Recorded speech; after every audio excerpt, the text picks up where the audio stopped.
Hey everybody, real quick, if you need a recap of Yellowjackets Season 2, I've got you covered. Just hit the tab in the upper right-hand corner. It'll take you right to it. Now, Season 3 picks up about 1 month after the events of Season 2. Lottie has been put in a mental institution, and they're getting ready for the memorial service for Natalie. Some things have changed, for the better, like Van's around more. As for Taissa, she's become the first state senator to impeach herself before she even took office. Not much has changed with Shauna, and Misty's still Misty. The day of the service, Shauna does go talk to Callie. She tries to at least, but Callie kind of shuts her down. The relationship's been a little bit contentious after, what happened. Callie, however, goes to school and Shauna heads off to the memorial service, where it really is just Shauna, Taissa, Van. Jeff shows up, and then a few other people. Natalie's mom makes a very horrible speech, and then afterwards, the girls go out to the bar to toast their fallen friend. At first, it starts out with the fact that Natalie's no longer with them, and then they start talking about what people would say at their funerals. And then finally, they notice, where is Misty? Shauna thinks that it's nothing to worry about, that Misty probably decided to skip the funeral on her own, but then Shauna gets a really weird feeling, like she's being watched in the bar. She brushes it off and then goes back to joking around with her friends. And Misty did, in fact, skip the funeral. For the past month, she's been beating herself up over taking her friend's life. Obviously, she didn't mean to, but she's been shouldering all of the blame, staying to herself. Walter's been there to support her the entire time, and the day of the funeral, he decides to give her a little pick-me-up by placing a key on the dresser as he leaves, knowing full well that Misty's going to ask, hey, what is that? And Walter goes on to say that he did some digging and he found out that Natalie had a storage unit not too far away, and that's the key. He offers to go clean it out, knowing full well that Misty will say, no, I'll do it, and sure enough, it gets her out of the house.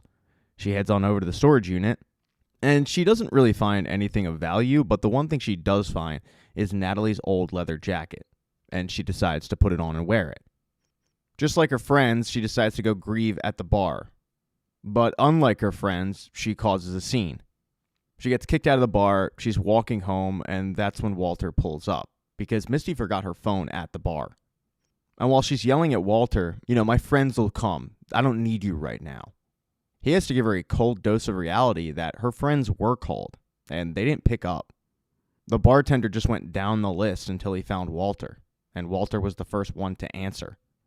Missy feels incredibly alone at this moment, and she breaks down sobbing in Walter's arms. Taissa and Van also headed out that night after the bar. It took a lot of convincing from Taissa to get Van to go out with her, but she decided to. The relationship with Taissa and her ex hasn't been great, and now she's got this old flame who's back in her life. Even though Van is dying, she wants as much time with her as she can. So they go to a fancy restaurant, but in the middle of the service, they decide, we're just going to dine and dash. And they do that. They're chased by the waiter who wants them to pay up, but, they're too fast. They're soccer players. And they escape. And they start kissing in the alley. They go home, they do the thing, but what they're unaware of is the fact that that waiter ended up having a heart attack. So this little innocent dine and dash skit ended up costing this guy his life. And then finally over with Shauna, after she got home from the bar, she raided Callie's weed stash, and then she got a phone call from Callie's school telling her that Callie had been suspended. Because Callie was near her locker when she overheard some girls talking about her mom and the rest of the Yellowjackets probably eating people in the woods, and she decided, I'm going to show them a taste of their own medicine. Somehow she was able to order intestines from like a food delivery service, which, by the way, was delivered by Randy, and she walked up to the girls and she dumped all the intestines on them in lunch. When Jeff and Shauna get to talking about it, Shauna doesn't think it's a big deal, but Jeff definitely thinks it's tied in with what happened a month ago at Lottie's commune. Shauna thinks it's really nothing more than just a teenage girl being a teenage girl, but Jeff reminds her, I'm a blackmailer. You're a murderer. A month ago, she watched your friends chase you in the woods trying to kill you, and then she shot somebody. This isn't normal. Once Callie gets home that night and she's doing her homework with Shauna decides to broach the topic a little bit. She's relieved to find out that Callie wasn't acting out. She's not a troubled soul. She was just defending her mom. And Callie even had the video to prove it. And Shauna cracks up watching Callie walk up to these girls and just dump a bunch of guts on them. Later that night, though, while everybody is in bed, Callie's in the kitchen making herself some food. And then she hears the screen door open. and she gets curious. She goes outside, and there's a package delivered to Shauna with the symbol from the woods on the corner. Curiosity gets the best of her. She opens it up, and it's a videotape. Before she can even dive into the videotape, though, Jeff ends up startling her and telling her, hey, just because you're suspended doesn't mean you're on vacation. Get to bed. Now for the flashback, it's the summertime. The cabin is long gone, but the group has done a really good job of making themselves a community. They've got shelter built up, game is running through the forest, and they're able to hunt and no longer have to resort to eating themselves, which is good. But there is contention brewing, mainly between Shauna and Mari. The girls decide to have a game of capture the flag. The losing group will serve as the servants for the winning group. They're going to have a summer solstice festival, so the stakes are kind of high. But when Mari's group wins, she starts rubbing it in Shauna's face, and Shauna does not take kindly to that. Her entire mood is just bad. So much so that when Natalie asks her, hey, are you going to go to Van's little speech? She worked really hard in it. Shauna says, no, I'm not. And instead, while everybody else is listening to Van tell stories about the Yellowjackets and how they survived and how they were tough and resilient, Shauna's sitting in her makeshift teepee, writing in a journal about how these people are horrible, about how they're glamorizing what actually took place out there. She writes down that the truth is, after what they've done, they can never go home again.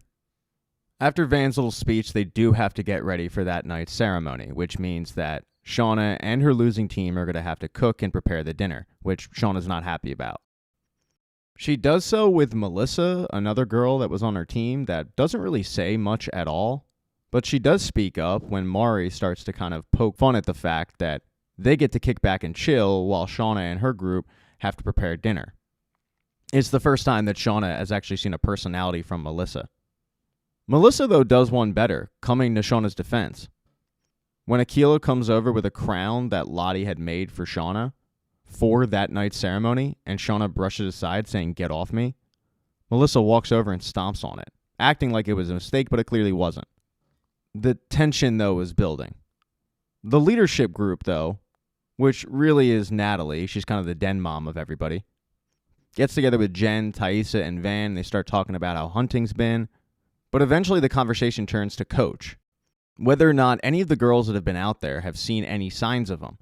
And Natalie quickly says, guys, there's no way he survived out there. Stop. Stop looking. He's dead.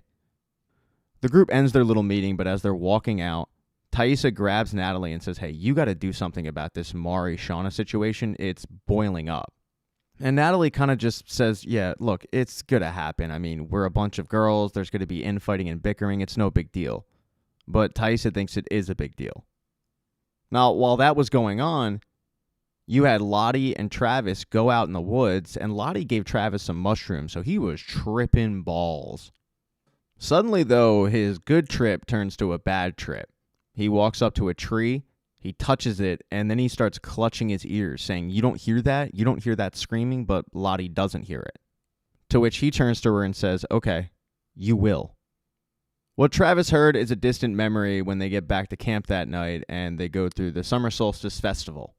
They all get together at the big table. They're all eating. Half of the group is being served by the losing half.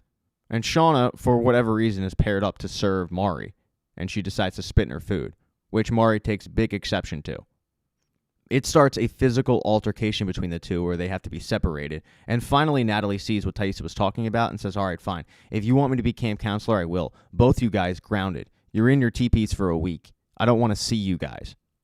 Mari gets so pissed off at this because she feels like she did nothing wrong that she walks off in the woods. Shauna, however, stays for the final ceremony of that night, which is Lottie telling a prayer for those that have fallen. And mainly 3 people. Javi, Jackie, and Shauna's baby. And when they get to Shauna's baby, that's when Shauna can't take it anymore and she walks off. Suddenly, though, everybody starts hearing screaming coming from the woods. It's loud, it's terrifying. It's unlike anything they've ever heard before. And that's when Lottie turns to Travis and says, is that what you heard? And yeah, that is what he heard. But there's somebody else out in the woods. Even though Natalie said, guys, there's no way Coach survived, he did survive. He's been on his own since he left. But he did get a stroke of luck. As he was walking through the woods, he found a shelter that housed a bunch of survival items. That included a ton of food. So once he cleared it out, he decided to cover it, hoping that maybe he could catch something. But Coach is very much alive. In episode 2, when Shauna wakes up the next morning, she goes to the gravesite that they made for Javi, Jackie, and her baby, and it seems like she digs up either her baby or what they put in place of the baby. And she takes the baby to a gravesite that she has prepared. All the while, she's remembering what it was like when the baby was born, and she had to give it up because the baby was not alive. When she gets back to the main camp, Natalie asks her, "Hey, we still haven't found Mari. Do you know where she is?" The group's kind of concerned that Mari's disappearance has to do with what they heard the previous night, those primal screams. Natalie wants Shauna to come with her to look for Mari, but Shauna says, "No, I'm not doing that. I'm not going to look for Mari." That's going to leave Natalie and Misty to go look for Mari, while Taissa and Van also go in another direction looking for Mari as well. Now, what happened to Mari? Well, she fell into Coach Ben's trap. In doing so, she dislocated her kneecap, and she was pretty freaked out. She screamed for help, but when she saw that it was Coach Ben who set the trap, she really screamed, because she was still under the assumption that Coach Ben had lit the cabin on fire. She tells him, "If you're going to kill me, can you please make it quick?" He goes, "Are you serious? No. Pull it together." And that's when he gives her instructions on how to pop her knee back into place. He also helps her out of that ditch, but as soon as she's out, he ties her up, explaining that he went away because he didn't want to be anywhere near them after what they did to Jackie and Javi. He's under the assumption that if she goes back and says, "Oh, I saw Coach Ben," he'll be next. He doesn't want to end up on that week's dinner plate. So until he can figure out exactly what he's going to do with her, she's basically his prisoner, and he escorts her to the cave that he's been staying in. Once they're there, she tries to tell him that that part of them is done. They've got a really good system with hunting. Akilah is raising ducks. And she knows that her friends will come looking for her, and when they do, she's going to tell them that he set a trap for her in the middle of the woods. She asks him, "Do you want that?" But he just hands her hot chocolate that he got from that ration. He walks off to the corner of the cave. She starts drinking it, but then she overhears Coach Ben talking to himself. He's talking like he's having a conversation with somebody else, but it's a sign he's clearly losing it. Now, as that is happening, you've got Misty and Natalie walking through the woods looking for any sign of Mari, and Misty is annoying the crap out of Natalie. But then Natalie sees a trap that Coach Ben had laid. She recognizes it, turns to Misty, and tries to distract her from it, but it doesn't work. Misty sees it and gets really excited. Natalie dismisses the trap and then tells Misty, "Hey, why don't we go this way?" Which is a red flag to Misty. So when they get back to the camp, Misty pulls Shauna aside and says, "Hey, I think Natalie knows where Coach Ben is." Shauna's ears perk up at this, and she says, "Did you tell anybody else this?" And Misty says, "No." To which Shauna says, "Good, don't. Keep it to yourself." Meanwhile, the other group on patrol, Van and Taissa, they were complaining about Natalie and how she's been governing things. Mainly, Taisha's been complaining. She thinks she can do a better job. But as her and Van are discussing it, they hear a primal scream coming from the woods, and they recognize it as Travis. Travis had gone out with Lottie at Lottie's behest to trip on some more shrooms and see if he can get in touch with whatever it is in the woods, and it seems to work, but it's torturing him. When they arrive, Travis is just telling Lottie, they're coming, I don't want to see them. Travis starts freaking out, saying it's trying to get inside me, while Lottie says, no, it doesn't want to hurt you. Until finally Travis snaps and starts choking Lottie, to which Van and Aissa have to separate the two. Lottie, though, gets mad at this. She feels like she was never in danger. She wants Travis to tap into whatever's in the forest. But it's clear to everybody there except Lottie that this tactic is having a very, very negative toll on Travis. When he gets back to the camp, he is visibly upset. Akilah comes over and gives him a duck. It's like a therapy duck before those were a thing. And he seems to appreciate it. And after a few minutes, Lottie comes over to discuss what exactly he saw. She's actually excited because she tells Travis, you're connecting with it, and you need to continue doing this because we need to know what it wants in order to keep it happy. She hands him another cup of mushrooms, but he says, the thing is, it told me it doesn't want me. There's somebody already connecting with it even more. It's why the animals trust her. And that person seems to be Akilah. But as those two talked not too far away, Shauna went to go visit her baby's new gravesite when she noticed that there were flowers on it. She didn't leave those flowers. Then she heard something behind her and she said, all right, come on out. And it was Melissa. Melissa tries to explain that she wasn't following her earlier in the day, but she did see Shauna walk away and she felt like, well, you got to keep an eye on each other, so she kind of did follow her. And Shauna gets really territorial, getting in Melissa's face and saying, that's my baby. Nobody takes my baby. Melissa starts apologizing to her, at first heaping a lot of praise on her, but then saying, everybody's scared of you, but I'm not. And then Shauna gives her a reason to be scared of her because she puts a knife to her throat, yelling insults, saying how she's going to kill her, and Melissa's reaction to this is to kiss Shauna. And Shauna kisses back, and the two are making out. It's hot. All right, back to present day. Taisha and Van wake up from their night of passion. They're kind of reliving it a little bit. They're excited. It's hot.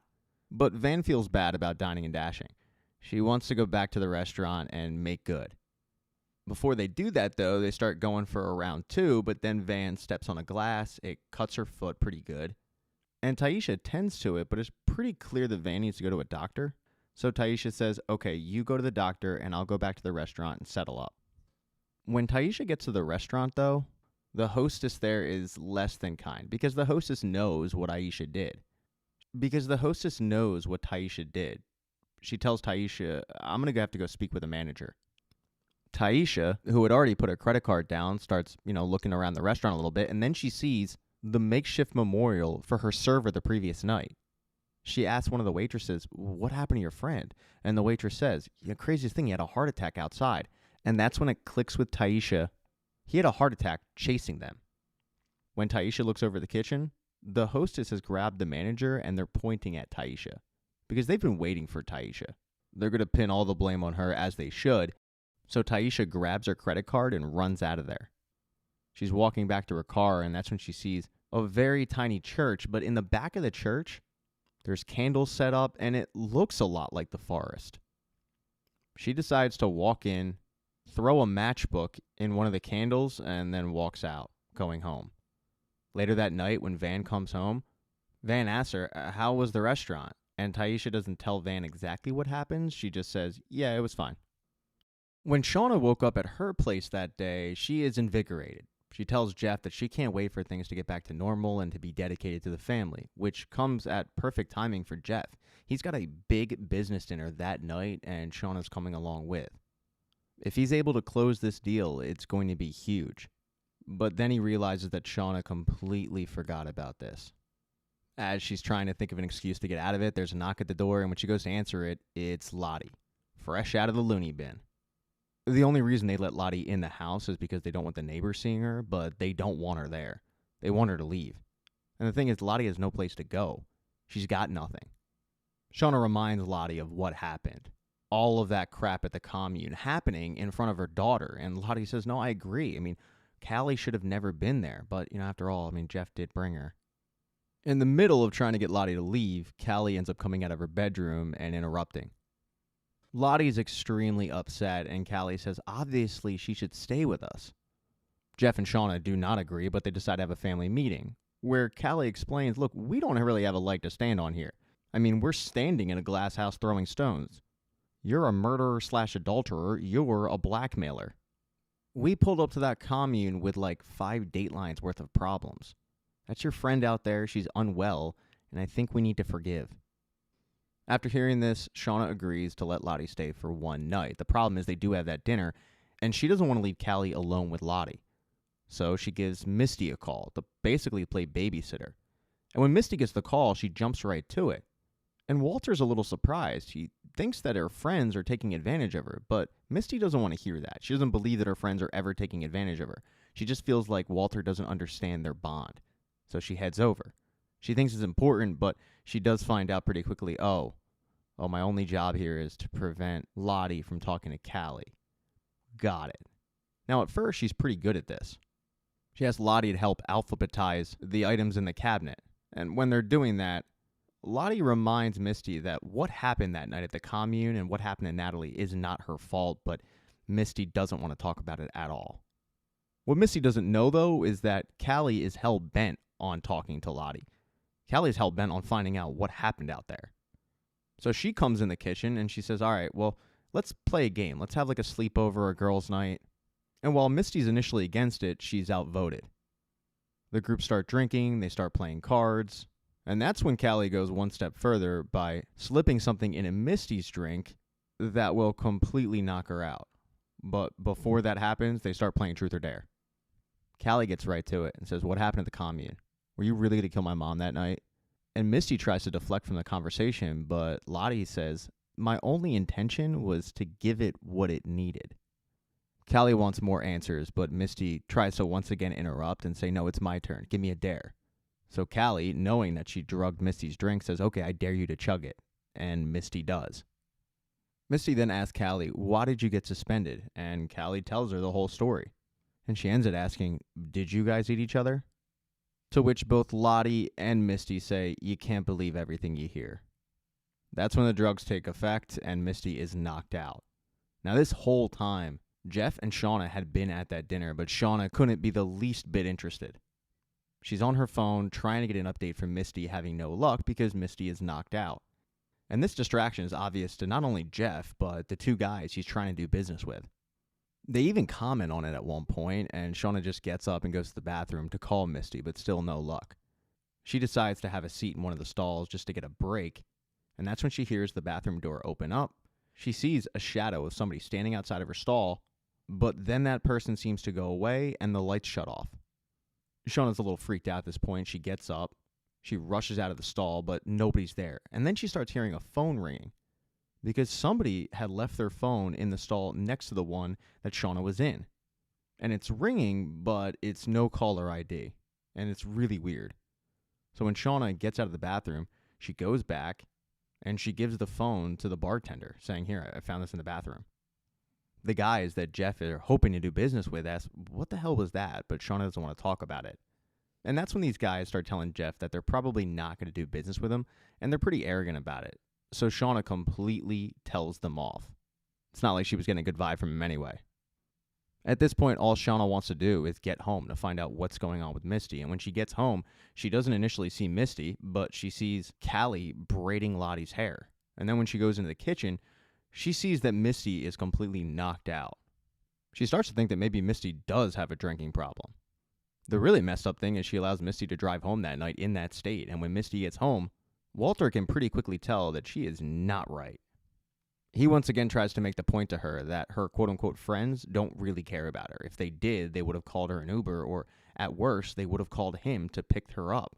But because she's drunk, she lashes out at him big time, saying that he just doesn't understand at all. She's getting sick of him being so clingy. And she tells him, "If you can't accept how important my friends are to me, maybe we shouldn't be together." But Walter tells her, "All I care about is you and your well-being." She ends up kicking him out of the house for this. Now, back at Shauna's house, Jeff is pissed off at what Shauna did, but Shauna doesn't really feel bad about it. Instead, she calls up the restaurant to find out if anyone picked up that phone. She asks to talk to the manager, but she does find out that somebody did in fact come back to the restaurant and claim that phone. In episode 3 the next day, Shauna goes off in the woods and just starts writing in her journal when Melissa sneaks up on her.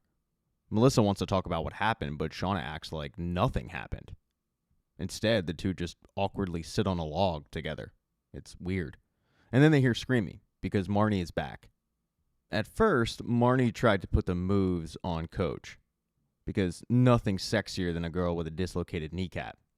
And Ben made it pretty clear. 1, I'm gay, and 2, I would rather stick an object in my eye slowly than ever touch you, which is really rude because Marnie's attractive. So Marnie, DMs are open. But they then kind of shared stories about grief together, and then all of a sudden they heard that screaming, the screaming from the woods. It was in the cave. And Ben, who at this point thought he was crazy, asked Marnie, "Did you hear that?" And she says, "Yeah, I did." But neither of them could make heads or tails of it. Marnie did make a play to escape using bear spray, but it ended up backfiring, and they both got sprayed in the eyes. Ben asked her, "What was your plan exactly?" And Marnie didn't really have one. She was just kind of winging it. But it got to the point where Marnie asked him, "Coach, what is your plan?" And it's at that moment where Ben realizes he doesn't have one. So after a while, he just walked up to her, and he cut her free, to which she shoved him down and got back to camp. Now, the girls are all pumped to see her back, but Shauna starts picking apart her story. Wait, you dislocated your kneecap falling into a ditch, but how'd you get out? And it doesn't take much prodding for Marnie to say, Coach Ben found me. All the girls are shocked at this, but Shauna wants revenge. She asks Marnie, could you get us back to where you were taken? And Marnie's like, yeah, I'm pretty sure I could. And some of the girls, like Thaisa, are like, what are you going to do? Just drag him out? And Shauna says, yeah, I am. He tried to kill us. He burned down the cabin. I'm going to go get him before he disappears again. If anybody wants to come with me, you're more than welcome. And basically all of the camp goes with Shauna. Everybody except Lottie and Travis. Lottie did tell Akilah, you really should stay back with us. Try to talk to it. But Akilah wasn't having it. She went with everybody else. By the time they found the entrance to the cave, it was nightfall. Right before they went in, they also heard that primal scream that they've been hearing from the woods, and it startled all of them. It was Natalie who got everybody back together and said, okay, here's what we're going to do. We're going to head in. You guys stand guard. We'll do this thing slowly. But when they got to one part of the cave, it was blocked off by rocks. And Marnie told the group that wasn't like that before. Some of them start thinking that maybe Ben did it, but Akilah says, no, I don't think he did. I just have a feeling about it. So because of this, they had to find a way around it and break up into groups. That caused Shauna, Van, and Akilah to go together. But the three of them hit a room where all of a sudden their lantern started flickering and then they hallucinated. Van was suddenly back in the cabin, sitting in a rocking chair, staring at the fire until the cabin started going up in flames. At first, she's held back by two people, but eventually she's able to free herself. Then Akilah's hallucination was more friendly.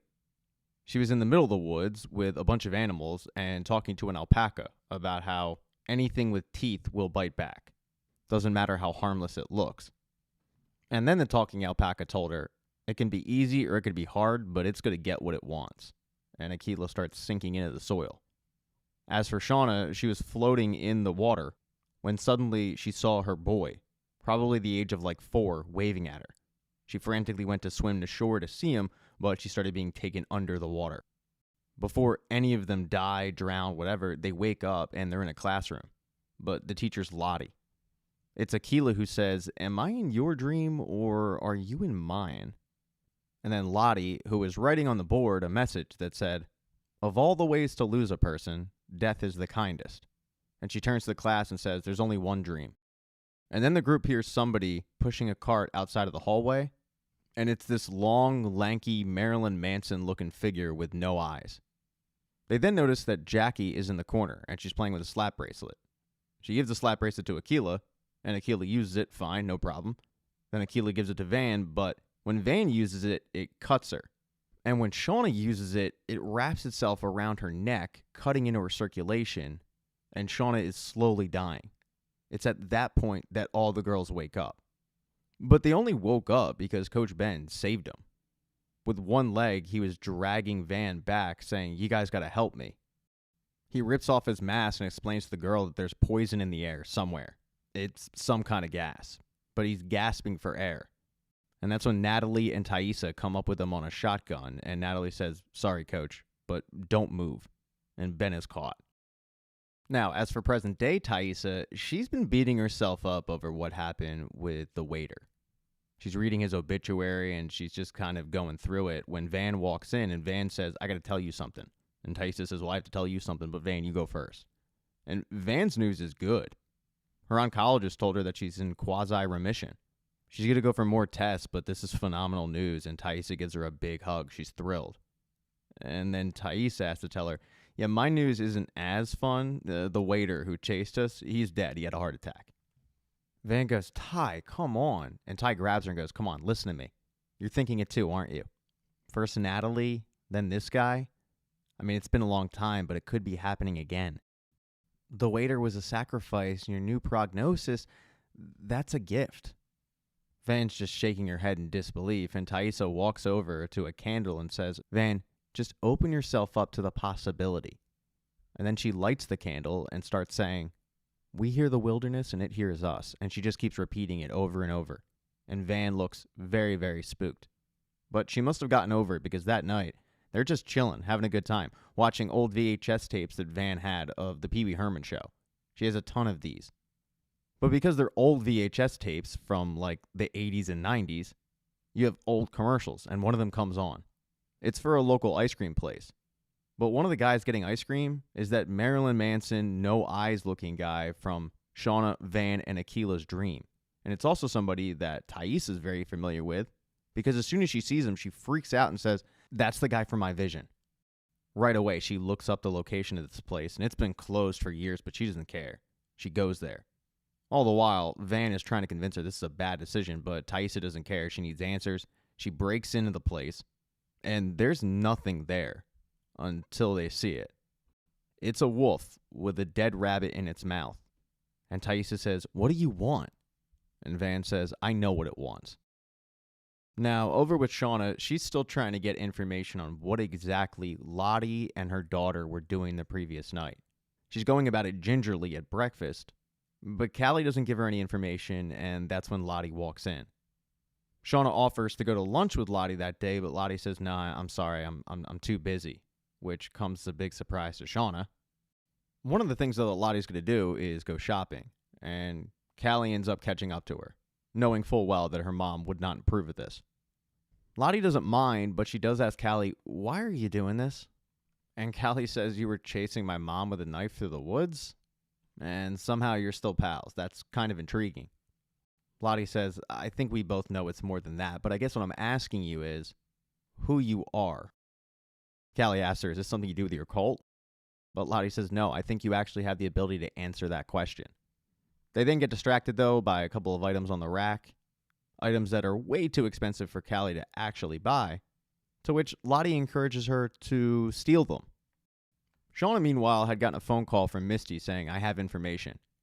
But when they met up, it wasn't a lot of information. The information was basically Misty saying, "Well, your daughter wanted to know what happened in the woods, but I put a stop to it." It was a conversation that could have been a text message. Shauna tries to skip out on this meeting as soon as she finds out that there's nothing of substance to it, saying, "Yeah, I have a bunch of errands to run." But Misty forces a tag along. And one of those errands is going to be getting a gift basket for the business guys that she insulted the previous night. But Misty doesn't really care what it is. She's just going to go along anyway. As they're driving, though, Shauna's brakes give out. Now, luckily, she doesn't hit anything, and she's able to stop in a park. But she immediately blames Misty, saying, "You did this, and I know that it was you who planted that phone." And Misty goes, "What are you talking about? What phone? And why would you say that I did this?" And that's when Shauna just unloads on her, calling her a weirdo who would do something like this because she has a history of doing weird things. To which Misty finally stands up for herself and says, "You know what? You're a horrible friend, and you're not what I deserve." And she goes home. As soon as she gets home, she burns a photograph of her, Thaisa, Shauna, and Natalie. She doesn't want to see it. When Shauna gets home, though, Callie and Lottie are just having a ball. They decided that they're going to treat Shauna that night. They're going to make her dinner. And Shauna's open to it until she sees Jackie's necklace around Callie's neck. And she immediately stops in her track and says, "Where'd you get that?" Lottie tells her, "I gave it to her." And Shauna asks, "How do you even have it?" Lottie doesn't answer the question. She just tells Shauna, "It feels right. I mean, don't you feel it too?" And Shauna just goes off on Lottie, saying, "No, I don't feel it. The only thing I feel is that it was a mistake to let you stay here. Get out of my house right now." And she rips the necklace off Callie's neck, and Lottie just takes off her apron and leaves. In episode 4, Shauna finds out that it wasn't Misty who cut the brake lines. It was just a brake line failure, nothing more. But to Jeff, it is more. He thinks it's karma. Karma for what he did. He starts beating himself up, but Shauna thinks that he's just crazy. Meanwhile, she still is convinced that Misty had something to do with it. When they get home, Jeff is hell-bent on turning his karma around. So much so that he's got a plan.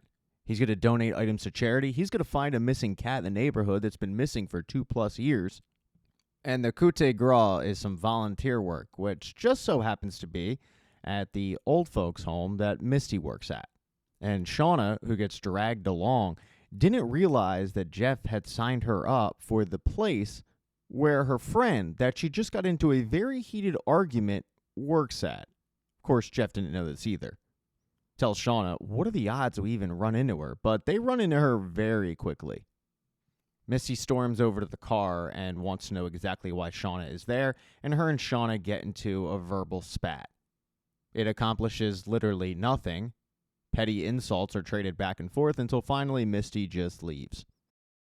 Shauna and Jeff then head into the old folks' home to do that volunteer work, and Jeff is loving it.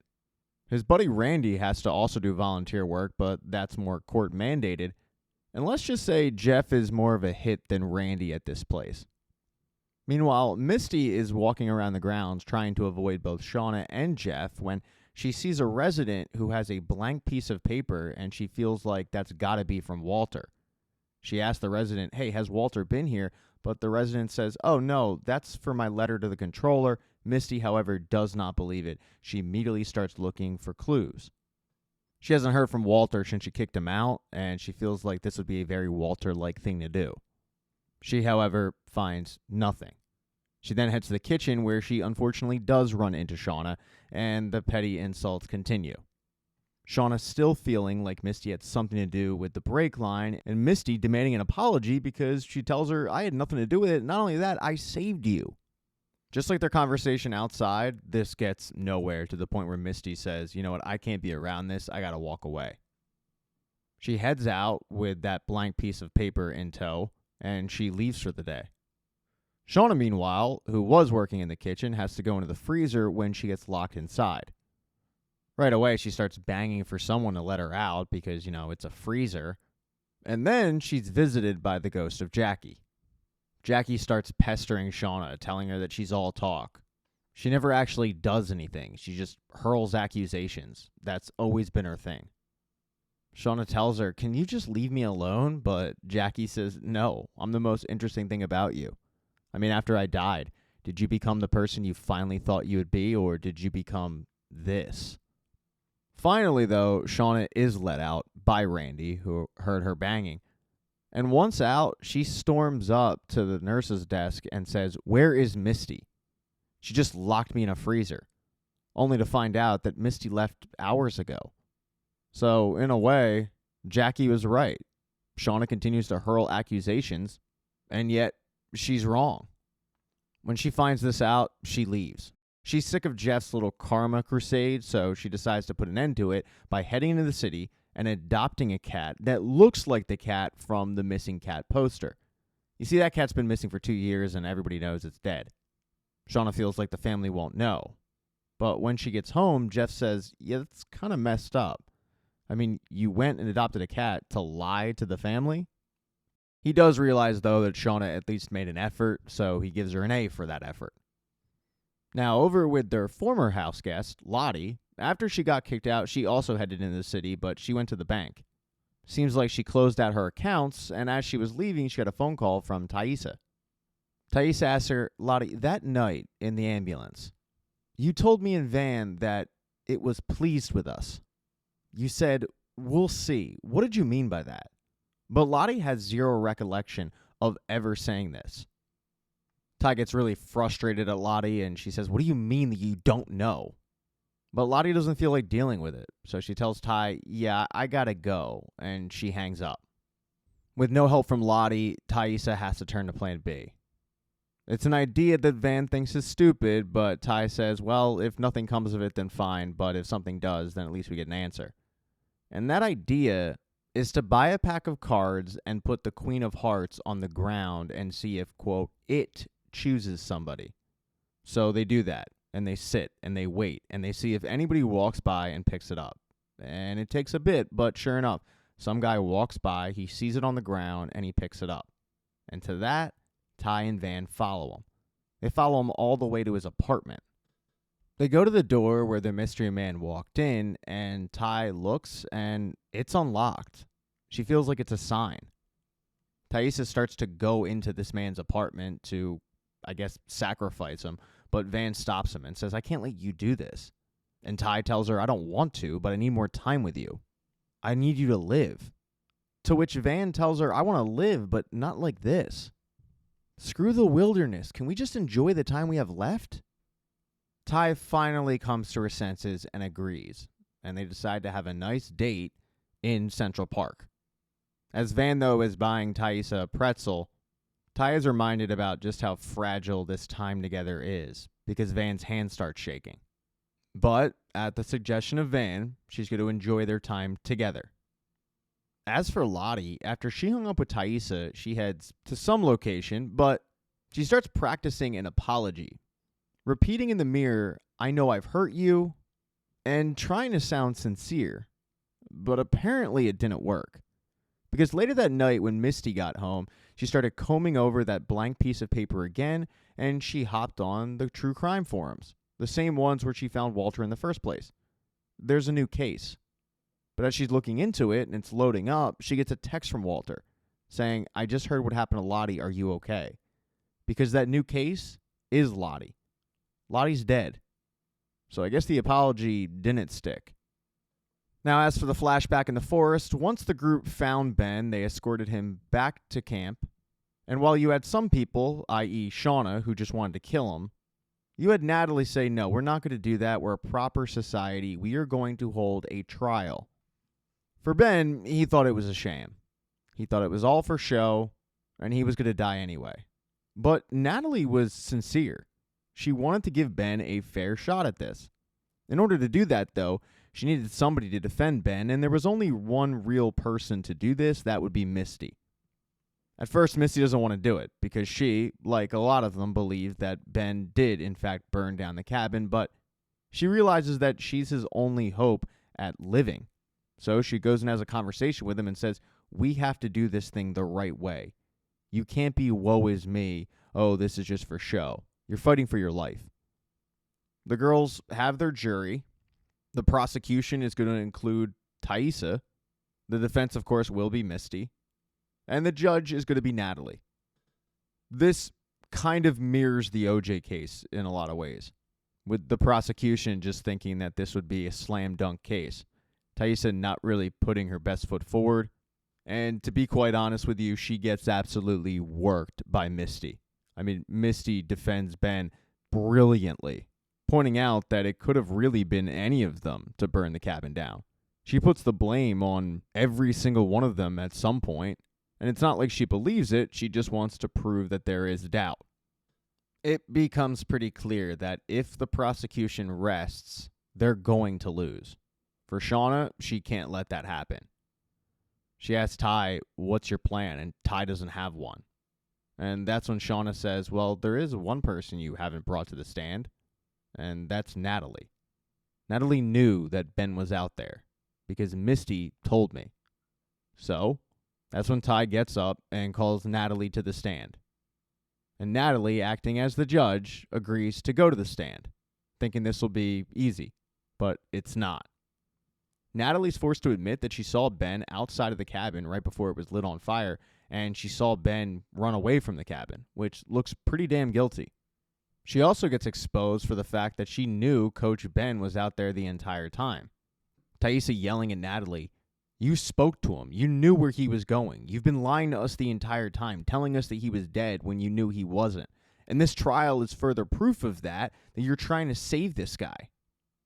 Natalie tells the group, "Yeah, I knew that he was leaving, but I figured we could let him leave in peace. He wasn't any threat to us." To which Shauna says, "How is that for you to decide? You let him go and we almost died." It's not looking good for Ben. Misty knows this, so she decides to call Ben to the stand. She lets Ben plead his case, and he does a really good job of this. Seems like he convinces a lot of the group that he did, in fact, truly care about them, and he's not this killer. Not the one that he's been painted out to be. He just simply was scared of them. Didn't want to be next. So he left.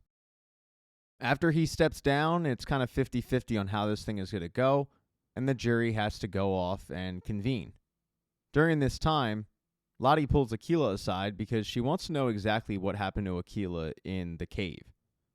Akilah tells her, "I had some kind of twisted dream, and Van and Shauna had it too, but this didn't feel like a dream. It felt real. It felt like," and Lottie cuts her off and says, "The truth? I mean, you had a vision. Are you ready to keep going?" And Akilah says, "Yeah, when do we start?" To which Lottie says, "Tell me more about the cave." That's all Lottie really cares about. For the rest of the group, though, they do care about this Coach Ben situation. And when the jury votes, There's not enough vote one way or the other. They're going to have to vote again. But instead of letting the jury go off and discuss it on their own, Natalie just keeps saying, okay, we have to vote again. And every time she says it, it's the same vote. No one's changing their vote. They do this again and again and again until Shauna finally gets sick of it and yells at everybody, "What are you doing? He tried to kill us." Essentially, Shauna bullies the group into changing their vote enough where Coach Ben is found guilty and sentenced to death. In episode 5, with Coach Scott sentenced to death, he goes back to his makeshift prison and he starts talking up Akilah because she's gravitated towards this deer that is going to need feeding because the deer's mother is dead, and Coach Scott's mom used to foster kittens. But that conversation turns into Coach Scott asking, "Any idea what they're going to do to me?" And Akilah tells him, I don't know anything, which is true. Most of Akilah's time recently has been spent with Lottie and Travis. The rest of the group, though, is discussing what exactly they're going to do with Coach Ben. While they sentence him to death, nobody really wants to be the person to pull the trigger. At one point, Lottie says, "Here, this might help." Travis drew it during the trial, and it's a picture of 3 people with a body levitating above it. Lottie thinks that maybe it's a clue to what it wants. Shauna doesn't really care about any of that. She feels like a fitting punishment for Ben to die would be to get set on fire. He tried to set them on fire after all, so an eye for an eye sort of thing. Everybody thinks that is a crazy idea, and Natalie tells her that's not justice, that's torture. Natalie decides that the fairest way to do this would be a firing squad. Thing is, they only have one gun, so they decide to draw for it.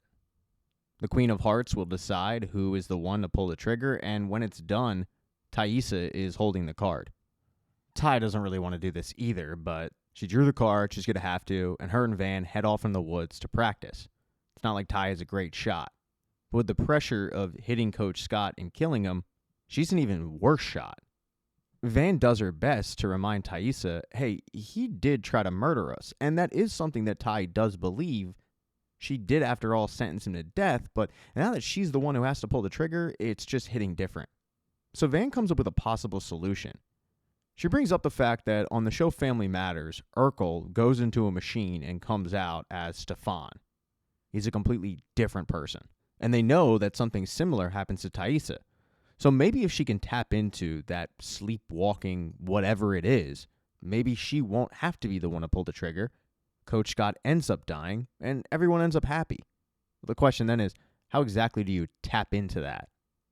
While those two try to figure out how to tap into Taissa's sleepwalking alter ego, back at the camp, Misty has prepared a last supper for Coach Ben. She's really broken up about the fact that she couldn't save him. She lets him know that, unfortunately, they're coming for him at dusk. So at least now Coach Scott has an idea of what's going to happen. And Misty wasn't the only one to prepare a gift for somebody else, as Melissa made a little present for Shauna. She sneaks up on her, she gives it to her, sheepishly, and Shauna finally goes, "Why do you even like me?" And Melissa admits, it's because you're not scared of the bad parts of you. Yeah, you used to be kind of a pushover, but something happened to you, and now you just don't care. She leaves Shauna alone, and Shauna admires the gift that she was given, which was a holder for her knife, which is something she needed. Meanwhile, Lottie, Travis, and Akilah, they don't really care what happens to Coach Ben too much because they're so focused on Akilah and getting back to the cave. They head there, and Akilah's planning on going in and passing out, where Travis would run in to save her, hoping that Akilah would get a vision and they would have some more idea about what it wants or how to get out, just something. Because as Travis said, it's gravitated more towards Akilah than him. Akilah ends up having a vision. It's of Coach Scott. Coach Scott is tied up, but he's a giant, and it's kind of like Gulliver's Travel. Akilah using Coach Scott's body to seemingly get home. Because of this vision, all 3 of them realize that Coach Scott is the key to getting home, and they need to rush back to camp to make sure that he isn't murdered.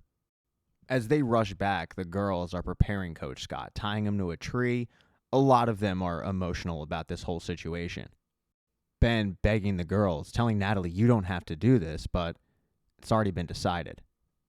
He makes one last-ditch attempt at swaying him, but it becomes clear that they're not going to change their mind. Right before Ty is about to pull the trigger, Akilah, Travis, and Lottie show up, saving him, and explaining to the group, Akilah had a vision, and we need to keep this guy alive because he is our way out of here. That doesn't mean, though, that people like Shauna aren't out for vengeance. Shauna's pissed that Coach Scott wasn't killed. After all, he was sentenced to death, but she's going to make sure that Coach Scott doesn't escape. She doesn't do it on her own. She gets agreement from the group, but late at night, her and Melissa head into the camp where they're holding Ben, and Shauna hands Melissa the knife, telling her, you shouldn't be scared of the bad parts of you either. And then Melissa walks over and cuts Coach Scott's Achilles tendon. It is nasty. When Shauna and Melissa walk back to camp, they're arm in arm, covered in blood. Shauna's pretty gleeful about it, and Natalie tells her, you don't have to enjoy it this much. To which Shauna says, well, you don't have to be a saint about it. And then both Shauna and Melissa shock the entire group by heading into a tent together and kind of announcing their relationship with one another.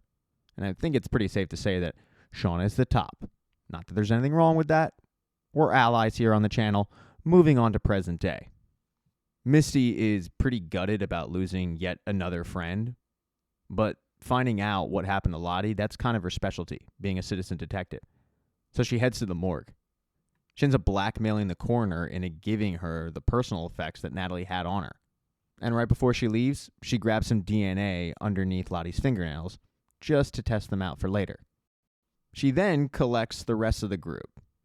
Ty, Van, and Shauna, even though she doesn't want to, and she gives them the bad news that Lottie is passed. This is shocking to all of them. The story that most people are going with is Lottie just fell down the stairs and had an accident, but Misty doesn't believe it. She feels like that's fishy. And shortly after bringing this up, Shauna has the audacity to ask Misty, where were you yesterday? She basically accuses Misty, where Misty says, so you think I killed her and then held a meeting to tell you about the death? And Shauna points out, that's a really good way to make you not seem guilty. But where were you? And Misty tells her, I was at work that day. You know that. Shauna points out that Misty left early. Nobody knows where she went, but that wasn't after Shauna got conveniently locked in the freezer. And if anybody had a reason to be angry at Lottie, it would be Misty because of what happened with Natalie. Misty's so pissed off at this accusation that she tells the group, I had nothing to do with any of it, and I'm going to find out what happened to Lottie. She heads home, she starts looking over Natalie's personal items, and she realizes that the cell phone that Lottie owns wasn't on her person, which is weird. The next place that Misty is planning on going to continue the investigation is the apartment building where Lottie was found. She was found in the basement. But as she's heading off to the apartment building, she's being followed, unknowingly, by Shauna, who still thinks that Misty had something to do with this. Although Shauna's being followed, and she realizes she's being followed. She gets pretty sick of it, so she turns into an alley, stops to confront the person, and it's Walter. He tells her that he's appointed himself as the chief investigator for the death of Lottie, and his first suspect is Shauna. After all, she did kill Adam. Shauna points out that it could have easily been Misty or Walter. And Walter says, this wasn't Misty's work, but I have an idea of where she's going. Why don't you come along and help me out with this? Well, Misty, Walter, and Shauna all head to the same location. Van and Ty went off to get lunch. Now, Van is way more upset about the death of Lottie than Ty. Ty seems like this is just normal behavior. And Van asks her, hey, yesterday, when we met up at Columbus Circle, where did you go beforehand? It's like a 15-minute train ride tops, and you had an hour by yourself. Ty tells her that she just went to scope everything out. She hired the horse and carriage. She grabbed some cash. She basically got ready for the date. She asks Van, what, you think that I killed Lottie and ran over to meet you at a pretzel cart? And Van tells her, no, that's not what I'm saying. But this awkwardness gets interrupted when Taissa gets a phone call from her ex. Simone had called to see if Ty wanted to spend some time with Sammy and their dog in the park. Sammy had been asking for her. Van came and tagged along, and right away Simone knows exactly who Van is. But the meeting between Sammy and Taissa doesn't last long. All of a sudden, Sammy just gets up, grabs a dog, and signals to Simone that he wants to leave, which is really confusing to Taissa. And the reason that the conversation was so quick was because the only question Sammy had was, "Are you still my mom?" And Ty said, "I'm always going to be your mom." And that was it. Sammy got up and left. Now, in the city, Misty has arrived at the apartment complex. He starts looking for clues, and she decides to ask the bellhop whether he saw Lottie the day before. What she learns is the fact that not only did the bellhop see Lottie the day before, but that Lottie lived there because Lottie's dad lives there. Lottie lived there until the parents' divorce. So she was there visiting her father. But her father has dementia. He was a very successful business guy, but at times he also thinks that he's still running a company. That's not going to stop Misty, though. She knows that she needs to get into Lottie's bedroom to see if she can find her phone.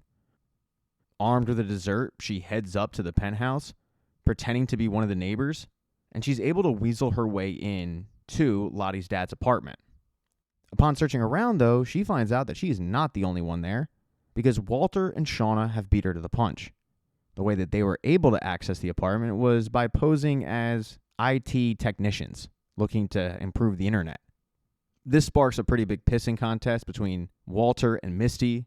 Misty telling Walter, "I'm in charge of this investigation," and Walter willing to share what they find. But that's something that Misty is not interested in at all. She's also quite offended about the fact that Walter has enlisted Shauna, of all people, to help out with this. The two groups split up. Walter trying to hack Lottie's internet history, and Misty after her cell phone. Misty is able to get Walter and Shauna kicked out of the apartment for a little bit, but that doesn't stop Walter from continuing to hack. While he's doing that, Shauna's just trying to play this out in her head, because it doesn't make sense to her. Why would Lottie come to her house if she had her dad's house the entire time at her disposal? Walter says maybe she needed a friend, but Shauna dismisses that. And Walter tells her, "You're either a friend or you're not." Like with Misty, I'd put you squarely in the not friend category. Shauna gets offended by this and says, "You're trying to ruin her investigation." And Walter says, "I know what makes her toes curl, and that's a challenge," which is what I'm now giving her. Shauna tells him, if it turns out you did kill Lottie just to get Misty off, that wouldn't be surprising at all. So Walter poses a challenge. "I'll give you my DNA if you give me a hair sample and I get your DNA." And Shauna's not about to do that at all. She storms off, but she did leave the hat that Walter gave her behind, which had a piece of her hair, which gave Walter the DNA anyway. He also scored the information from Lottie's phone before Misty did. And Misty does locate the cell phone, but she finds out that Walter had wiped it clean. This whole time, Walter thought that they were having fun, having a game, but Misty, it was no game. It wasn't fun. And Misty really cuts him to the core by saying, "I can't believe I let somebody as despicable as you give Caligula a bath." I mean, that really hurts Walter. While there's no closure for the investigation, there is a little bit of closure for Mr. Matthews, Lottie's dad. Shauna went into Lottie's bedroom, and Mr. Matthews came in, thinking that Shauna was his daughter. He starts talking to Lottie as if she's still a teenager about cleaning her room and whatnot, and Shauna just played along with it, realizing that the old man was just seeing things, and he needed to hear from his daughter. So that's what Shauna did, playing a role. She gave Mr. Matthews a hug and made him feel a lot better in that moment. Buckle up for episode 6. We'll start off with Shauna. She gets home, and Jeff has been worried sick because Shauna never told Jeff exactly where she was going. Initially, she apologizes, but then she realizes Jeff has no idea what happened to Lottie, so she fills him in on the fact that Lottie is dead.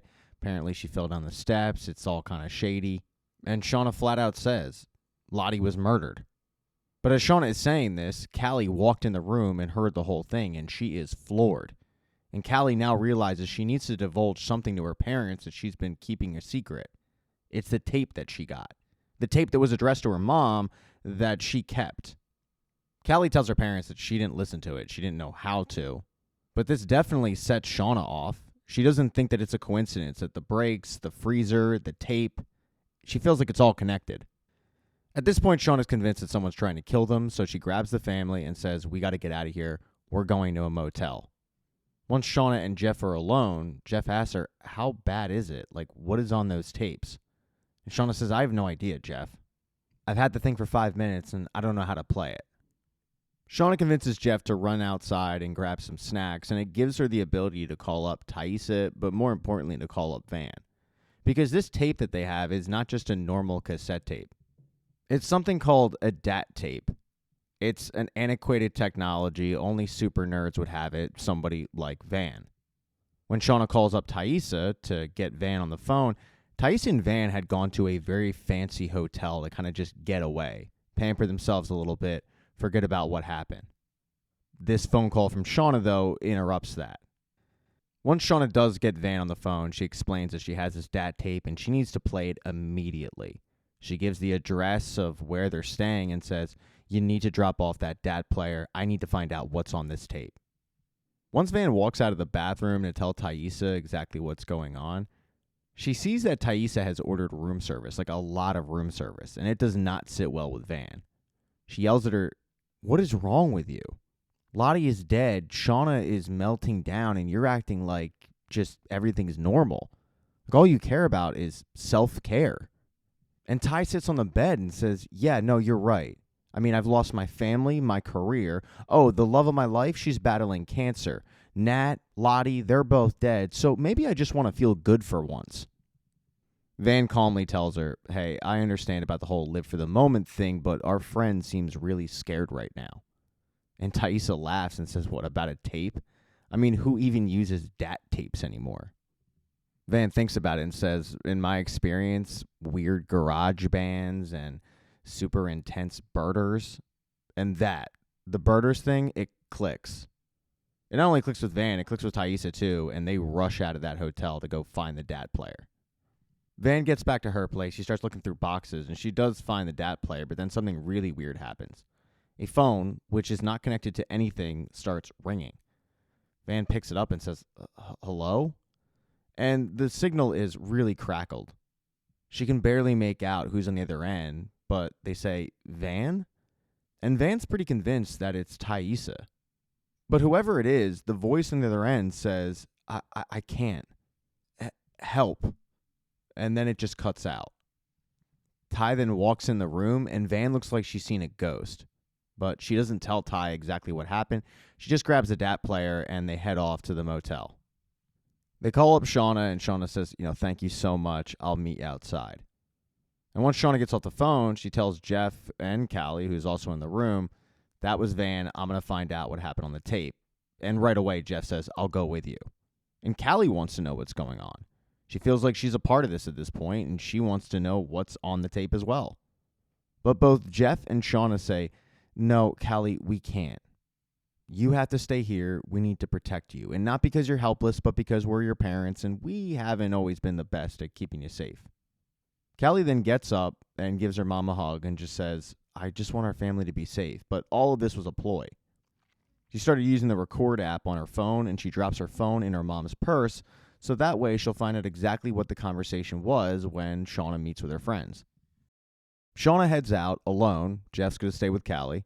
Shauna heads out to the parking lot where Van and Taissa are waiting for her, and she gets in the car and they play the tape. You hear a woman on the tape say, "Testing, 1, 2, 3. And then she says, "Oh my God, what is this?" There's screaming on the tape as well, and finally the girls shut it off. And Van says, "The only people that know about this are either us or dead." They start trying to figure out what to do about the situation. Taissa wanting to destroy it. Van saying, "It's not the only copy. What does that matter?" And Shauna pointing out, "Well, yeah, it's a threat, but right now it's only a threat to me." As Shauna continues to expound on this, she notices Callie's phone in her bag. And she stops everything she's doing. She tells both Van and Ty, "I'm sorry, I have to go. It's an emergency." And then she leaves. She walks back in that hotel room very angry and grabs Callie and says, "We need to have a chat one-on-one." She confronts Callie about the recording device, and Callie says, "Why wouldn't I do that? I have a right to know about this too." To which Shauna says, "What do you know about this? You're a child." And Callie points out, "I'm the same age as you when you were out in the woods." Shauna tells her very sternly, "Go, join your father, before I do something I'm going to regret." And Callie shakes her head and says, "I just wanted to be close to you, and I thought you wanted that too." Callie walks out of the room, and she's able to find the recording, so she's able to listen to it and find out what they were talking about in that car. Now, as for Van and Taissa, they went back to the hotel, and Taissa was asleep.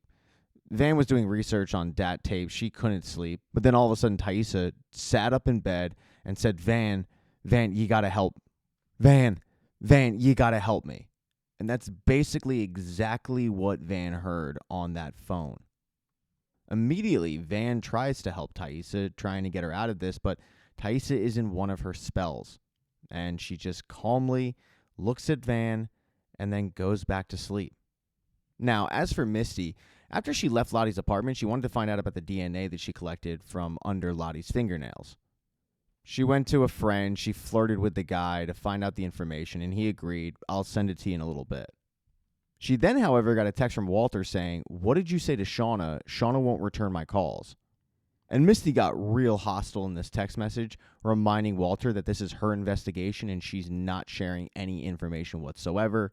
And then there was a few more choice words.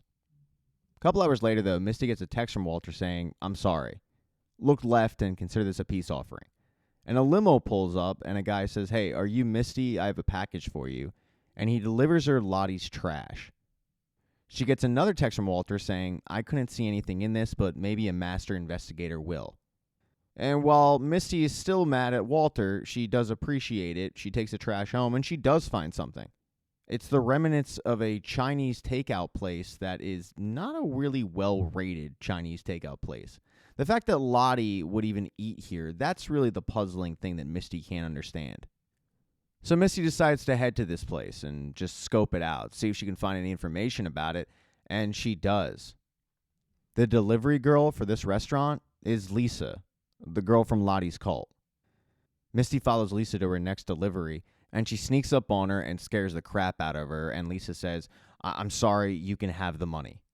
I don't want any trouble, just leave my bike alone. To which Misty knocks the bike over. She then looks at her and says, I'm just trying to figure out who killed Lottie. And Lisa laughs, saying, you think I did it? And as the two talk it out, it does kind of make sense. I mean, Lisa lost her money, her clothes, her life. She's definitely got motive. But Lisa also says, it's not me. Some of us don't turn our trauma into murder. The two end up going to a cafe. They sit outside, and Lisa explains that the last time she saw Lottie, Lottie ordered a bunch of food, and then she gave her a $50,000 tip in an envelope that just said, I'm sorry. Lisa's had a lot of stuff not go her way, so when she got this, she didn't really ask too many questions. She just took the money. They then somehow get into an argument about what happened with Natalie, and about how Natalie was seemingly getting better until Misty and her friend showed up. Eventually, though, this moves into Lisa saying, Charlotte wasn't murdered, she fell down a flight of stairs. But if you really want to investigate this and go down this road, why don't you look at your friends? Taissa met with Charlotte the day that she died. At first, Misty doesn't believe that because Taissa never revealed that information, but Lisa tells her, I saw them outside the cafe. Misty heads home, and she's trying to make sense of all this when she gets the DNA email from her friend. The problem is she can't make any sense of it at all. With a little push from Caligula, she decides to send it to Walter saying, hey, I can't make heads or tails of this. Maybe you can. Now, as for the wilderness, Coach Ben is alive, but he certainly doesn't want to be. I mean, the guy's got a sliced Achilles tendon. He's missing a leg on the other side. Yeah, things aren't going well for Ben, and when he's given food, he doesn't want to eat it. At this point, Ben is not grateful. He wants to die. He actually begs Natalie to kill him, and then he begs just for Natalie to give him a knife so he can do it himself, but Natalie says, no, I'm not doing that. She simply hands him a plate of food and walks off. This, however, goes on for a couple of days, with them bringing Coach Ben food and Ben refusing to eat it and just begging them to kill him, trying to find new ways for them to kill him, but they still are adamant that they're going to keep him alive because of the vision that Aquila had. As Natalie just kind of hopes that eventually Coach Ben will eat, back in the regular camp, the girls are also trying to get used to this new relationship between Melissa and Shauna. The OG lesbians, Ty and Van, joke about the fact that Melissa probably has to put on Jackie's clothes when her and Shauna make out. But then they get serious for a second and say, yeah, it's a little weird, but Shauna does actually seem better, at least. Taissa, though, gets called away for a group leadership meeting about the fact that Ben still is refusing to eat. At this point, we're going on a week of him just with this hunger strike. Lottie's still saying that we need to keep him alive. He's our bridge home. But then the girls question maybe these visions that Aquila had weren't necessarily visions. They were just remnants of the past. Nat cuts in and says, look, either way, winter's around the corner and this bridge home thing is giving us hope. We're probably going to need that. So we're going to have to convince him to eat. It's not going to be easy, but Lottie has a suggestion on how to do that. The idea is basically to pin Ben down and force food down his throat. Natalie goes to Misty to tell her about the idea, and Misty's just beating herself up over the fact that A, she didn't think about this sooner, but B, the fact that all of this has happened to Coach Ben on her watch. While she's preparing the food that Ben is going to eat, Natalie asks her, hey, do you ever think that keeping him alive was a mistake? And Misty scoffs at that and says, no, absolutely not. I've kept him alive before and I'll do it again. But for Natalie, she is starting to have doubts. And once she walks away from Misty, Travis pulls her aside and says, hey, he's pretty bad, huh? And Natalie says, yeah, he's really, really bad. That's when Travis asks her, hey, what if what Aquila saw is just ridiculous nonsense? That's kind of confusing to Natalie because, after all, Travis is one of the people that has pushed Aquila to have these visions, and Travis is pretty sheepish about the fact that he also is having doubts about all of this. He tries to point out to Natalie, Lottie's had proclamations before that didn't pan out. But Travis doesn't go full bore with that idea. He's kind of just keeping it close to the vest. Once the food is prepared, Misty and the rest of the group go in and they shove the food right down Ben's throat against his will. Aquila is watching it and she's horrified and she starts to walk away, and Natalie grabs her and says, you better be right about this. Once everybody's done with the process, they look like they just went through a war. No one enjoyed it. Natalie then goes in the pen to check on Ben, and he asks her, why can't you just let me die? And Natalie, through clenched teeth, just says, because we can't. And she walks off.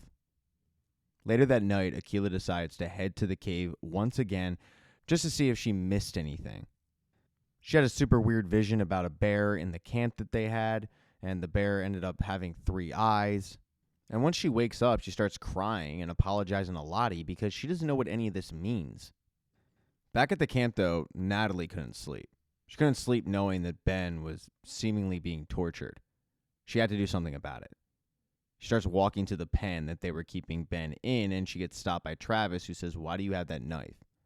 And Natalie tells him, just go back to bed. You don't need to be a part of this. Travis reminds her, they're not going to forgive you for what you're going to do. But Natalie says, I don't care. You saw him. I have to do this if nobody else will. She then walks into the pen, and she grants Ben's wish. She cuts his throat, and she kills him. And when she walks out, she is a different person. She is changed. She's shook. She's covered in blood. And the girls, seeing this, realize what she did, and they freak out at her. Misty especially is irate, screaming that Nat is a murderer. The girls start questioning how exactly they're going to get home now. What was Natalie thinking? And Thaisa poses that they have another trial to figure out what to do with Nat. But Shauna cuts in and says, we're not doing another trial. She just admitted it. She's guilty. I think it's obvious what has to happen now. But that's when Lottie cuts in and says, Shauna will lead us. All the girls kind of look around at each other because, Shauna's a psychopath, but nobody objects to it. This new leadership role, though, does seem to change Shauna and make her a little more normal. She tells everybody, I know you're angry, but we're still a team, and we can't let this break us. When people die out here, we honor them. So Natalie's punishment is going to be preparing Coach Ben for the feast. Not like Natalie wants to do this, but she's forced to. And Shauna actually helps with the process. That night, the team gets together. They've got Coach Ben's head on a stick, and they start to dig in quietly. Lottie, however, at some point says, no, this isn't how it's supposed to happen. And she starts to hear faint laughter, but it's not coming from anybody in the camp. She then, out of nowhere, screams at the top of her lungs, seeming to scream at the team, taking everybody off guard. But then they hear that screaming coming from the woods, that primal scream that they've heard before. The screaming continues as Lottie gets up and just stares into the fire. All eyes are on her at this point. She encourages all of the girls to quote unquote sing, but really what she wants them to do is scream. Because when she screams, this animal noise, whatever it is, it's screaming back at her. The girls start to join in, and next thing you know, everybody's screaming. The screaming turns into dancing around the fire, but then Lottie sees somebody in the distance walk by. At first, she thinks it's Ben, but it's not. It's two scientists. They walk into the camp, and the guy says, "Hello."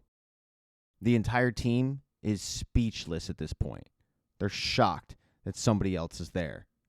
But then the guy sees Coach Ben's head, and he freaks out a little bit. In episode 7, you learn who these mystery people are. There's actually 3 in the group.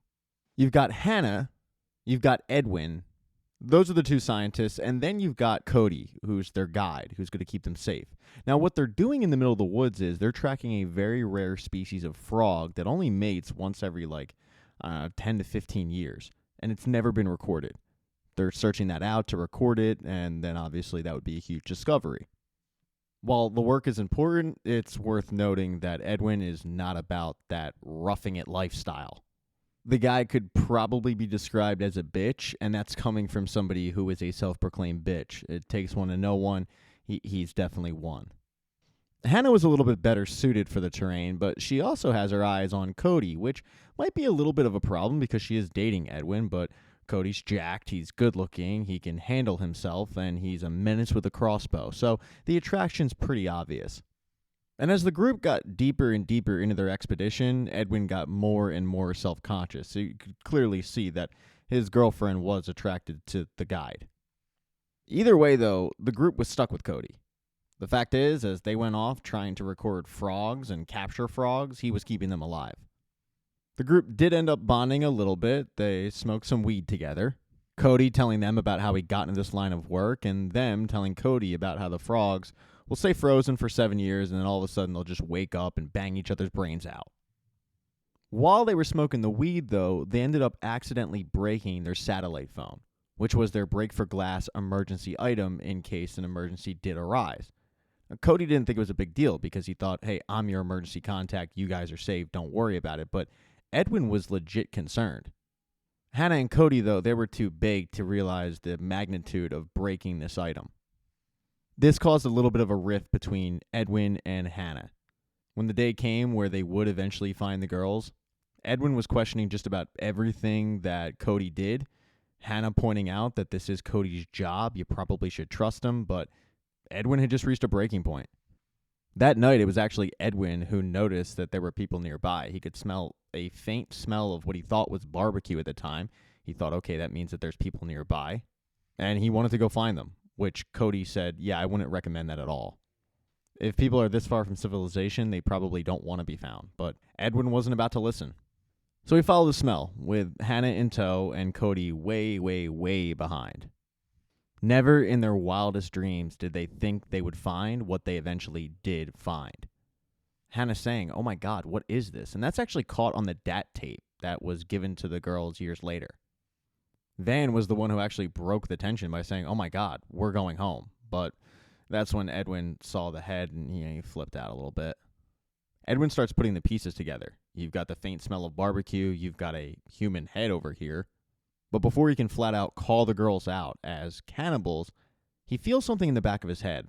It's an axe that Lottie plunged into the back of his head, killing him instantly. This caused Hannah and Cody to flee immediately. As Cody was running into the woods, he turned around and fired his crossbow, and then ended up hitting Melissa right in the shoulder. She was pretty badly injured. Shauna, seeing this, looked at Mari and said, Mari, if she dies, meaning Melissa, then you die. And even though the girls were surprised, they went after them both. Natalie pleading with the group, don't hurt them, just bring them back. Cody and Hannah eventually split up. With the girls pretty close by, Hannah decided to record an audio file, which was the DAT tape, for her daughter back at home. It was a last-ditch resort just in case these girls decided to kill her as well. While they were searching for these two, Ty and Van came across the camp, and thus they came across the satellite phone. Initially, they got excited, but when they realized it was broken, their excitement turned to disappointment. Ty, trying to find the bright side of the situation, said, well, at least we have all these supplies for the village. And Van told her, we don't need any of it, though. We just need to find these people so we can go home. Eventually, the stress of the situation gets to Hannah, and she gives herself up to Shauna and Natalie. And Natalie tries to tell her, hey, don't worry, nothing's going to happen to you. What happened back at the camp, that wasn't us. But Shauna, she's pissed. She wants revenge for what happened to Melissa, and she doesn't care who she gets the revenge from. She puts a knife to Hannah's back and starts yelling at her about the arrow situation, but Hannah says, it wasn't me. I don't have any weapons. I'm not a threat to you guys.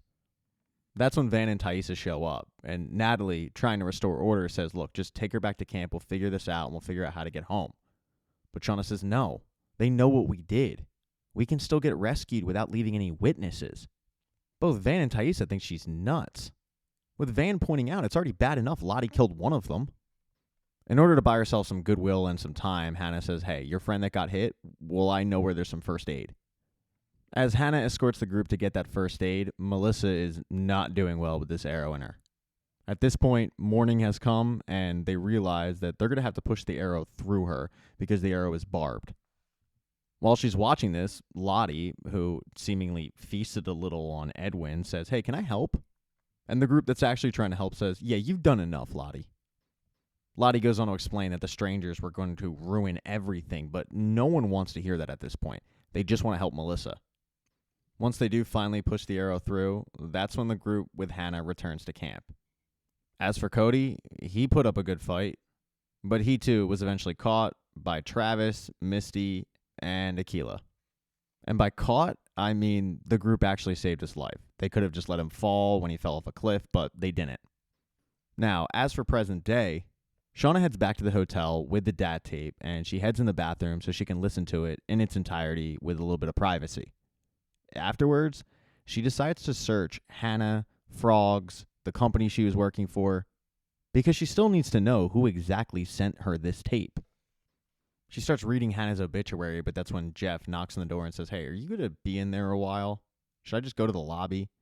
And Shauna comes out and says, no, you shouldn't be spending time in the lobby. We're in danger.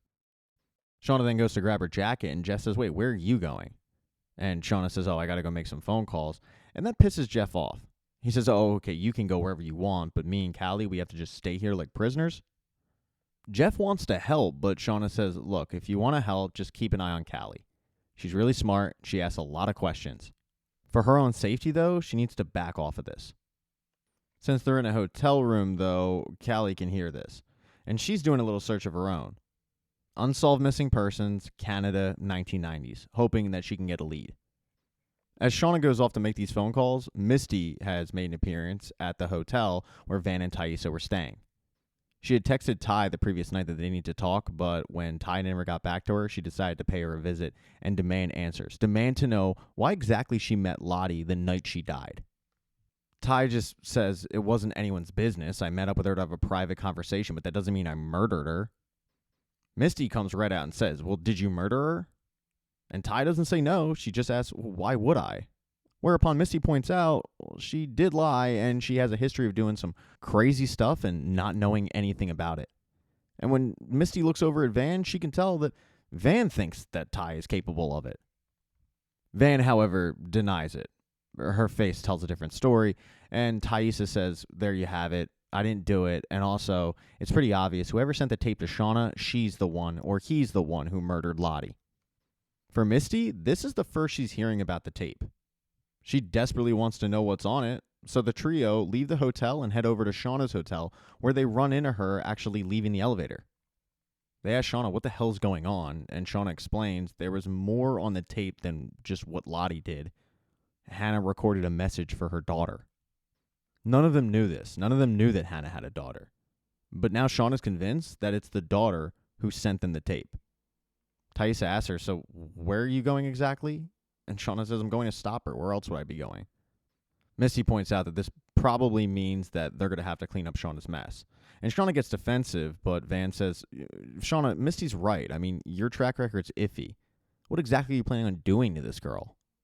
And Shauna claims that she's planning on sitting her down and having a gentle, reasonable conversation with her.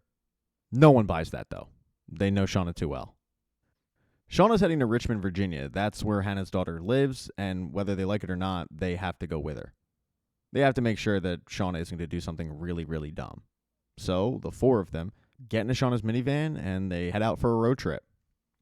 While they're driving, they all are able to listen to the tape and hear the message. The reason why they didn't know that she had a daughter was because it wasn't mentioned in the obituary. It was a teen pregnancy. The daughter never even had Hannah's name. Shauna just did some digging and found the birth record. The question then arises, how did the tape even get smuggled out of the wilderness?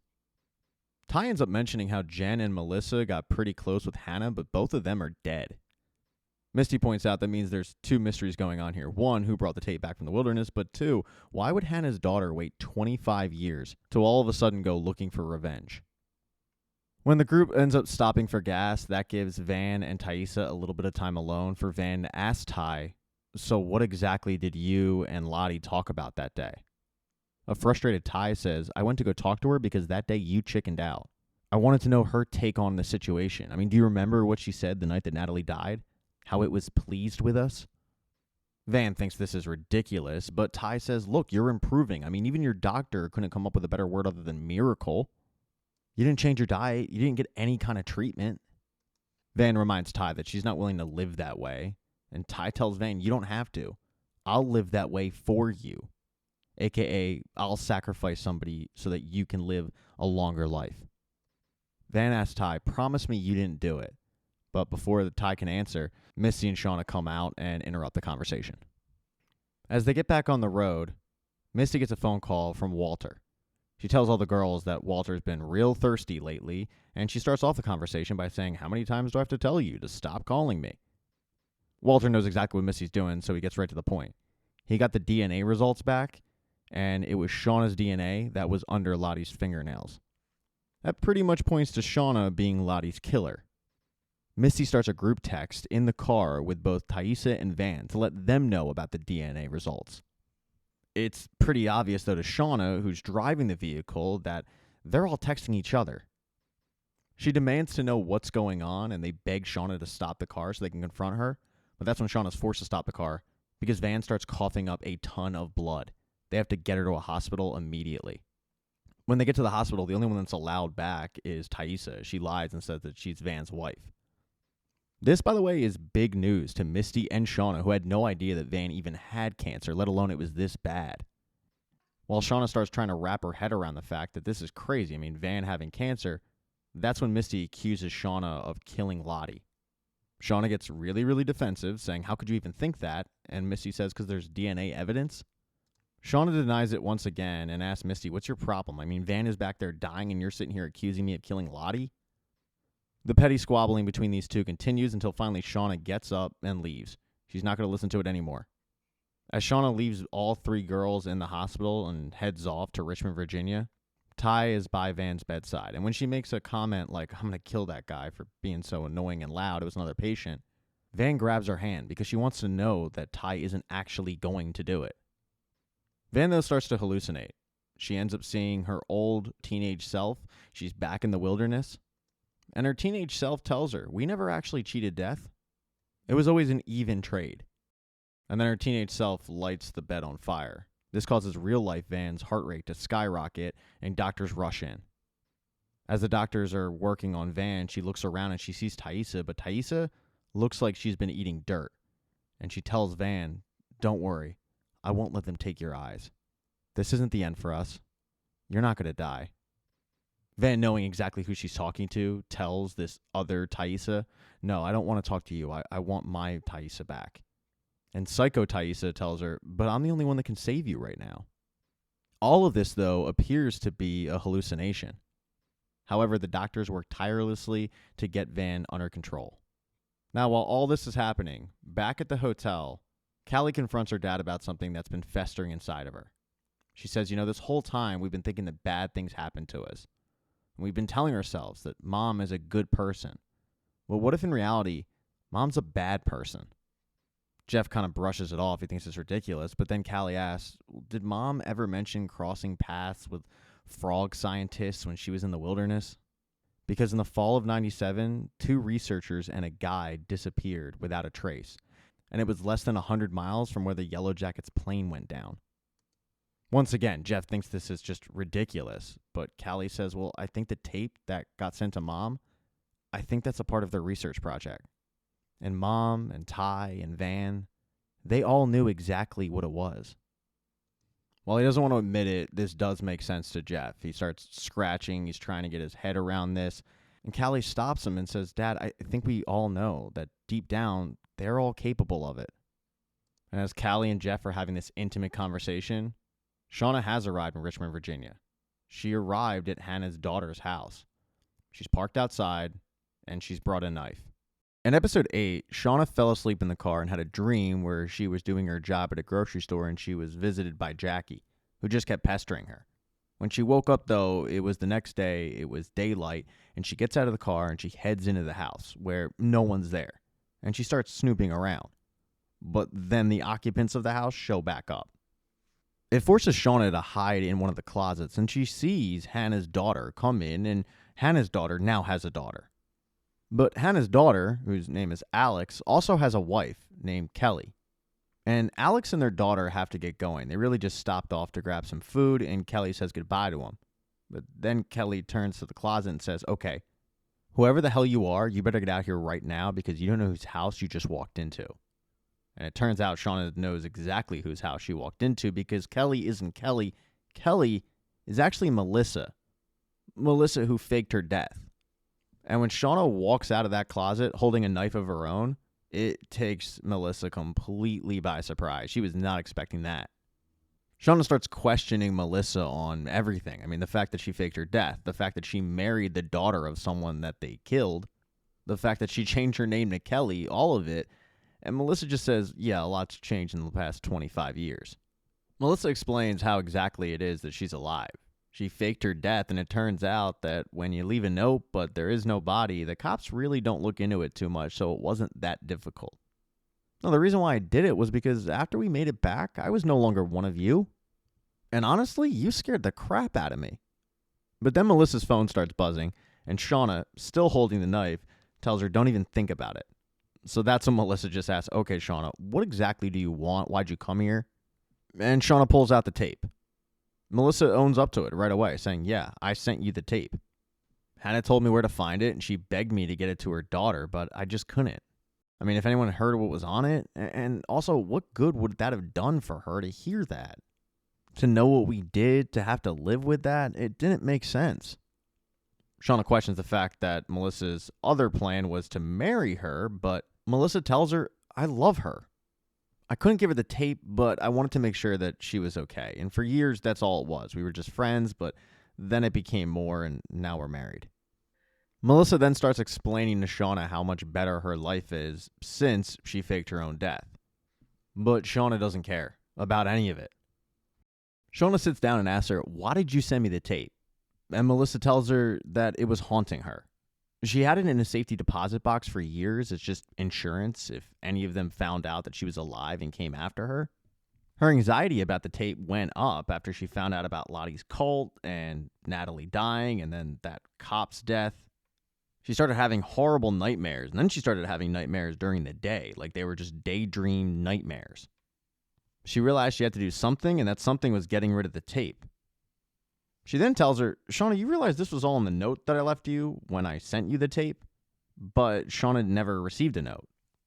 Shauna thinks that she's lying because she is convinced that Melissa has been messing with her for weeks with the brakes and the cooler and all of it. And the more that Shauna talks about it, the more she's getting animated and angry. She finally tells her, you know, it's actually genius. The one way to make certain that no one is ever going to spill our deep, dark secrets about what happened out there is to be the only one left. And that's why you killed Lottie, isn't it? But Melissa denies it completely. And you can tell from her face that she actually didn't do any of it. Melissa explains she didn't do any of the things that Shauna is convinced she did, but Shauna doesn't believe her.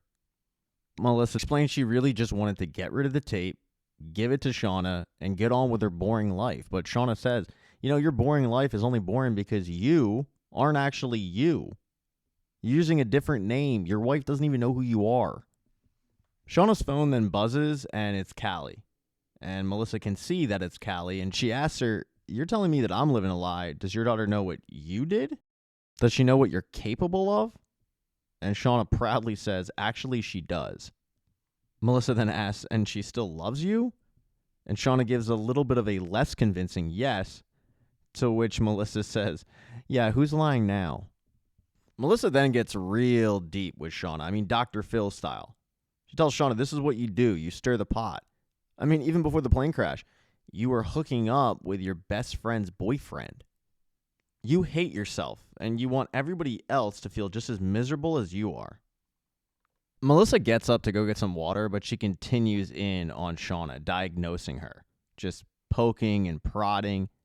But when she gets close to Shauna, Shauna attacks.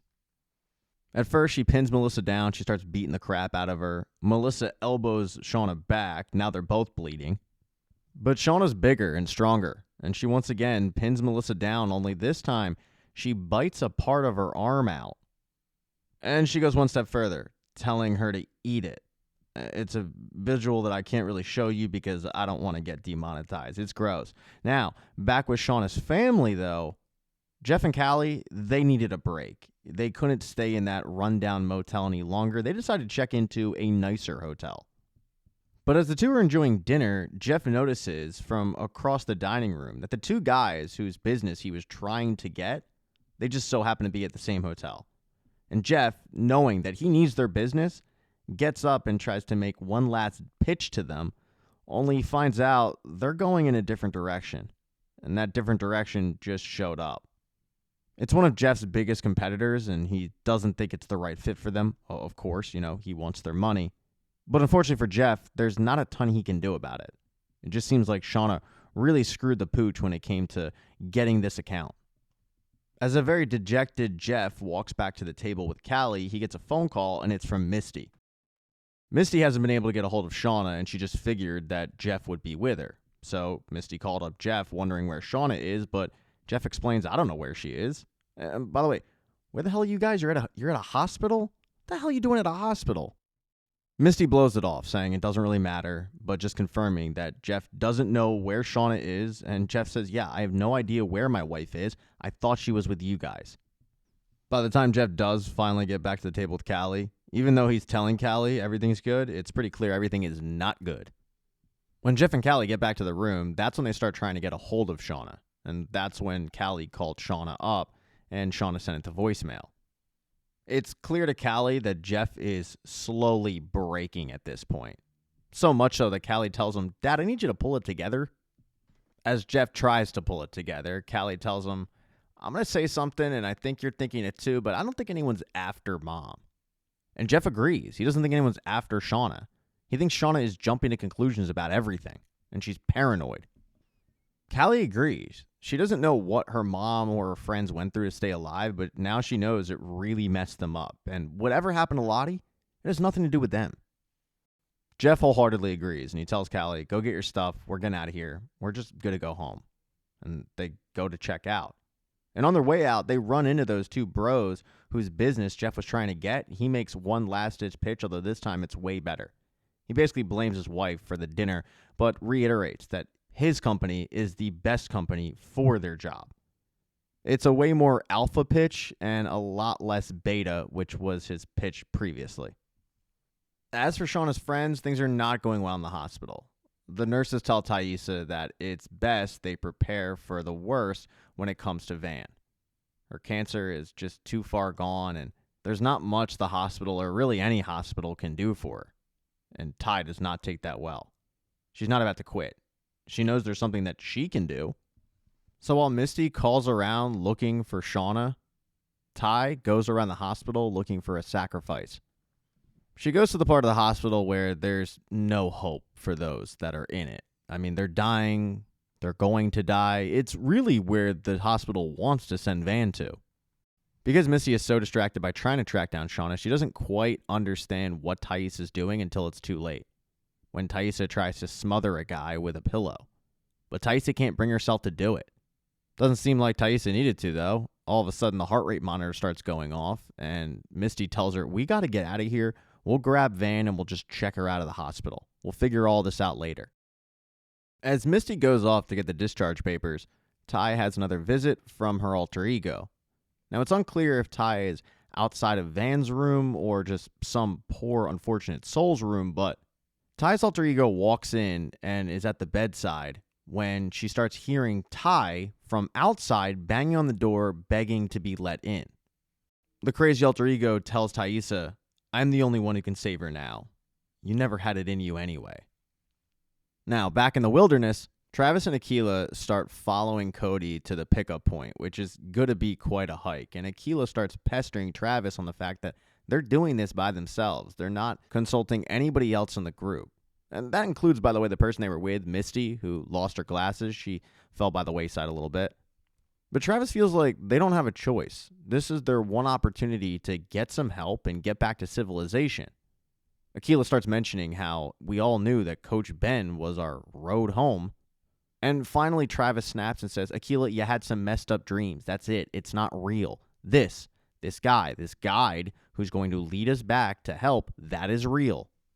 You're not a prophet, and I didn't pick you as some soothsayer. I made it up. And I think deep down you know that." Aquila says okay, but as they continue to walk in the wilderness, she's leaving breadcrumbs for somebody to find them. As they trudge on, back at camp, the group is questioning Hannah on who exactly she is and what she's doing there, and she explains the whole frog research team thing. They then explain who they are, and Hannah remembers the story. But she also reveals, unfortunately, they kind of stopped looking for him. Natalie asks her, "If you got here, you can get us back, right?" But a very scared Hannah says, I don't know where I am right now." And a pissed off Shauna, what's new, says, "Well, it seems like you don't know a lot of things." Hannah asks Shauna, "Are you like the captain or something?" That makes Melissa chuckle. Shauna gives a death stare to Melissa, but yells at Hannah, "If I say yes, are you going to start remembering?" And that's when Natalie points out that Shauna is not the captain because the captain is dead. And it takes Ty to say, "Guys, can you please calm down?" They once again ask Hannah, "Can you get us out?" And she's honest and says, "No, I can't, not by myself. But the other guy, if you find him, he can get us out of here." That's when Misty runs into the camp and says, "Guys, I know where they are." Because Misty was the one who found Aquila's breadcrumbs. It doesn't take long for the group to catch up to Aquila, Travis, and Cody. And while Travis really wanted to get Cody to lead them to safety, he also realizes it's a smart thing to do to turn the crossbow on Cody to kind of trap him. Because at that point, he's just outnumbered. He'll pick his battle and he'll make his case when they get back to camp. When they finally do get back to camp, though, Shauna questions Travis on where exactly they were headed. Travis is honest with them. He tells them, "We were going to get rescued. We weren't going to leave you guys here. I thought it was for the best that we go get help and we bring that help back to rescue everybody." Aquila actually helps him out with this by saying, "Yeah, it would have been easier with a smaller group. It would have been faster to get this done." Natalie then questions Cody on how long it's going to take to get to this rescue point, and he tells her 6 days. Natalie tells everybody to pack what they can for 6 days, but Shauna intervenes, saying, "You're not in charge anymore." And Natalie doesn't think that should matter. This is rescue we're talking about. That's when Misty interjects and says, "What do we do with these two after we get rescued? What if they tell people what they saw? What if they tell people what we did?" And Cody, who can hear this entire conversation, says, "Yeah, I didn't see anything. Don't worry about me." Hannah agrees, and Natalie makes the decision that they'll figure this out later. And while it seems like that is settled upon, it is not, because Lottie says, "Guys, we can't go back. We don't belong there anymore." At this point, Natalie is annoyed. She asks Lottie, "Why exactly should we be listening to you?" And then she turns to the entire group and says, "Come on, we got a lot of work to do." And they start packing and preparing to leave. Most of them start daydreaming about the first food they're going to eat when they get back home. Well, that's working for a lot of people. For some people, it's not. Like, Taissa is concerned about what exactly they're going to have to tell people about how they survived out in the wilderness. She reveals this to Van, but for Van, it's not even a thought. She just wants to get home. Ty starts playing the scenario out, how they're probably going to have to end up killing Hannah and Cody, and even then, someone could slip up on the way home, mention something. It would mess up their futures, and it would follow them for the rest of their lives. Ty can't believe no one's actually thinking about this, and Van says, yeah, that's because we're thinking about getting rescued and going home. They aren't the only ones having a lover's quarrel, by the way. Melissa and Shauna get into it while they're packing. Shauna can't figure out what Melissa's problem is, and Melissa screams, you. I can't wait to get away from you. I was shot by an arrow, and what did you do? You left. Shauna now understands, and she tells Melissa, I knew that Jen would get the bleeding under control, and I knew you weren't going to die, and I also knew that I was the fastest on the team, so I was our best hope at catching them. Melissa doesn't believe her, and Shauna tells her, believe what you want, but just know I'm not ruling out killing the guy who shot you. It seems like this does smooth over their relationship for the time being. As Melissa starts talking about what she's looking forward to when they get home, Shauna has a vision that transfixes her. It's either of Yellowjackets, I'm assuming Yellowjackets or moths. Look, I didn't study bugs, folks, okay? Hit the thumbs down button for that. But it's something, and it kind of freaks her out a little bit. And she's not the only one who had a vision as they were getting ready to leave. Akilah had a vision, although hers is way worse. Akilah comes back to the pen where she was keeping her animals, and they're all dead. She's snapped out of it by Lottie, who asks her, what's wrong? And then she realizes the animals aren't dead. They're alive. She just imagined everything. A little while later, it comes time for everybody to get their stuff and head out in the wilderness. But Lottie announces she's not going with them. She makes a speech about how she discovered herself in the wilderness. Going home is going to be a different version of her that she doesn't like, so she's staying. She does tell the group she feels like everybody's safer in the wilderness, but there's a lot of suspicious-looking faces. As the group then heads out, Shauna announces she's also staying. Shauna's staying because something just doesn't feel right. And then Ty announces she's also staying, which comes as a big surprise to Van. But we know why Ty's staying. It's because of the repercussions that they're going to face when they get home and people start asking questions. Natalie thinks that they're all crazy, but she's willing to let them stay if they want to. She's not going to get in their way. And she and the rest of the group turn to leave. Natalie says, all right, well, we're going. But Shauna says, no, you're not. In episode 9, you have a standoff between those that want to stay, Lottie, Taissa, and Shauna, and those that don't, which is pretty much everybody else, and they can't figure out why exactly they would stay. Now, Taissa makes the point, look, we don't know exactly what we're going back to. This just isn't the right time, and you've got Lottie just saying that this isn't what it wants. The one person that isn't about to just sit back and wait is Cody. He tells the group, yeah, it sounds like you have a lot to think about, but I'm going home. And he goes to leave, but Shauna cocks the gun and makes it clear, you're not going anywhere. What the group decides is to table leaving for the time being and keep Cody and Hannah locked up in the animal farm until they can figure out exactly what they want to do with them. But that doesn't mean that the group that wanted to leave is okay with it. In fact, most of them start making plans on what they're going to do to get away from the people that want to stay. For Van, she just tries to talk to Taissa about the situation, reminding her exactly what happened last winter, which winter is coming pretty quickly. And when Taissa points out that they're ready for it this time, Van chuckles and says, no, we're not. And we all know what happens when the food runs out. We end up eating people. To which Taissa says, well, at least you've gotten really, really good at manipulating the cards. AKA, we can choose who we're going to eat. Yeah, most of the group that wants to leave realizes that they're not dealing with a full deck. No pun intended. They start game planning on how exactly they're going to get away, but Shauna is onto them. She just has to figure out exactly what they're talking about. And Shauna's right. The group led by Natalie is realizing that they need to do something. They just don't know what that something is. You've got people like Akilah saying that if they have to go through another winter, she's hoping that she gets chosen first to be killed off. And what makes the situation even tougher is the fact that Shauna hasn't left the gun out of her sight. But Shauna, knowing that this group is planning something, has sent in a spy to figure out what that something is. That spy is going to be Misty. When the time is right, Misty cozies on up to Akilah, Mari, and Jen, and she just tries to figure out what they're up to, but they saw Misty talking to what they're now calling Team Crazy, so they're not willing to tell her anything. And Misty says, well, fine, if you guys don't want to get out of here, then I'll just leave. But if you want to change your mind, yeah, just come find me. And it does leave the three of them wondering if Misty knows something. But they all kind of figure the answer is probably not. When Misty gets back into the camp, she notices that Van leaves her tent and heads off, and she gets curious. She follows Van only to see that Van has taken the broken radio from the frog researchers, and she's trying like crazy to fix it, but she's not able to, and she just decides to hide it off in a tree. But now Misty knows where it's located. She goes off to inspect it once Van is in the clear, and she thinks she has an idea on how to fix it. She might be able to use something from the black box, the one that she destroyed, and maybe that could work. While you've got a very paranoid Shauna running around, you've got another group trying to figure out how they're going to leave, and Misty is trying to figure out how to fix a radio. Travis is also being proactive.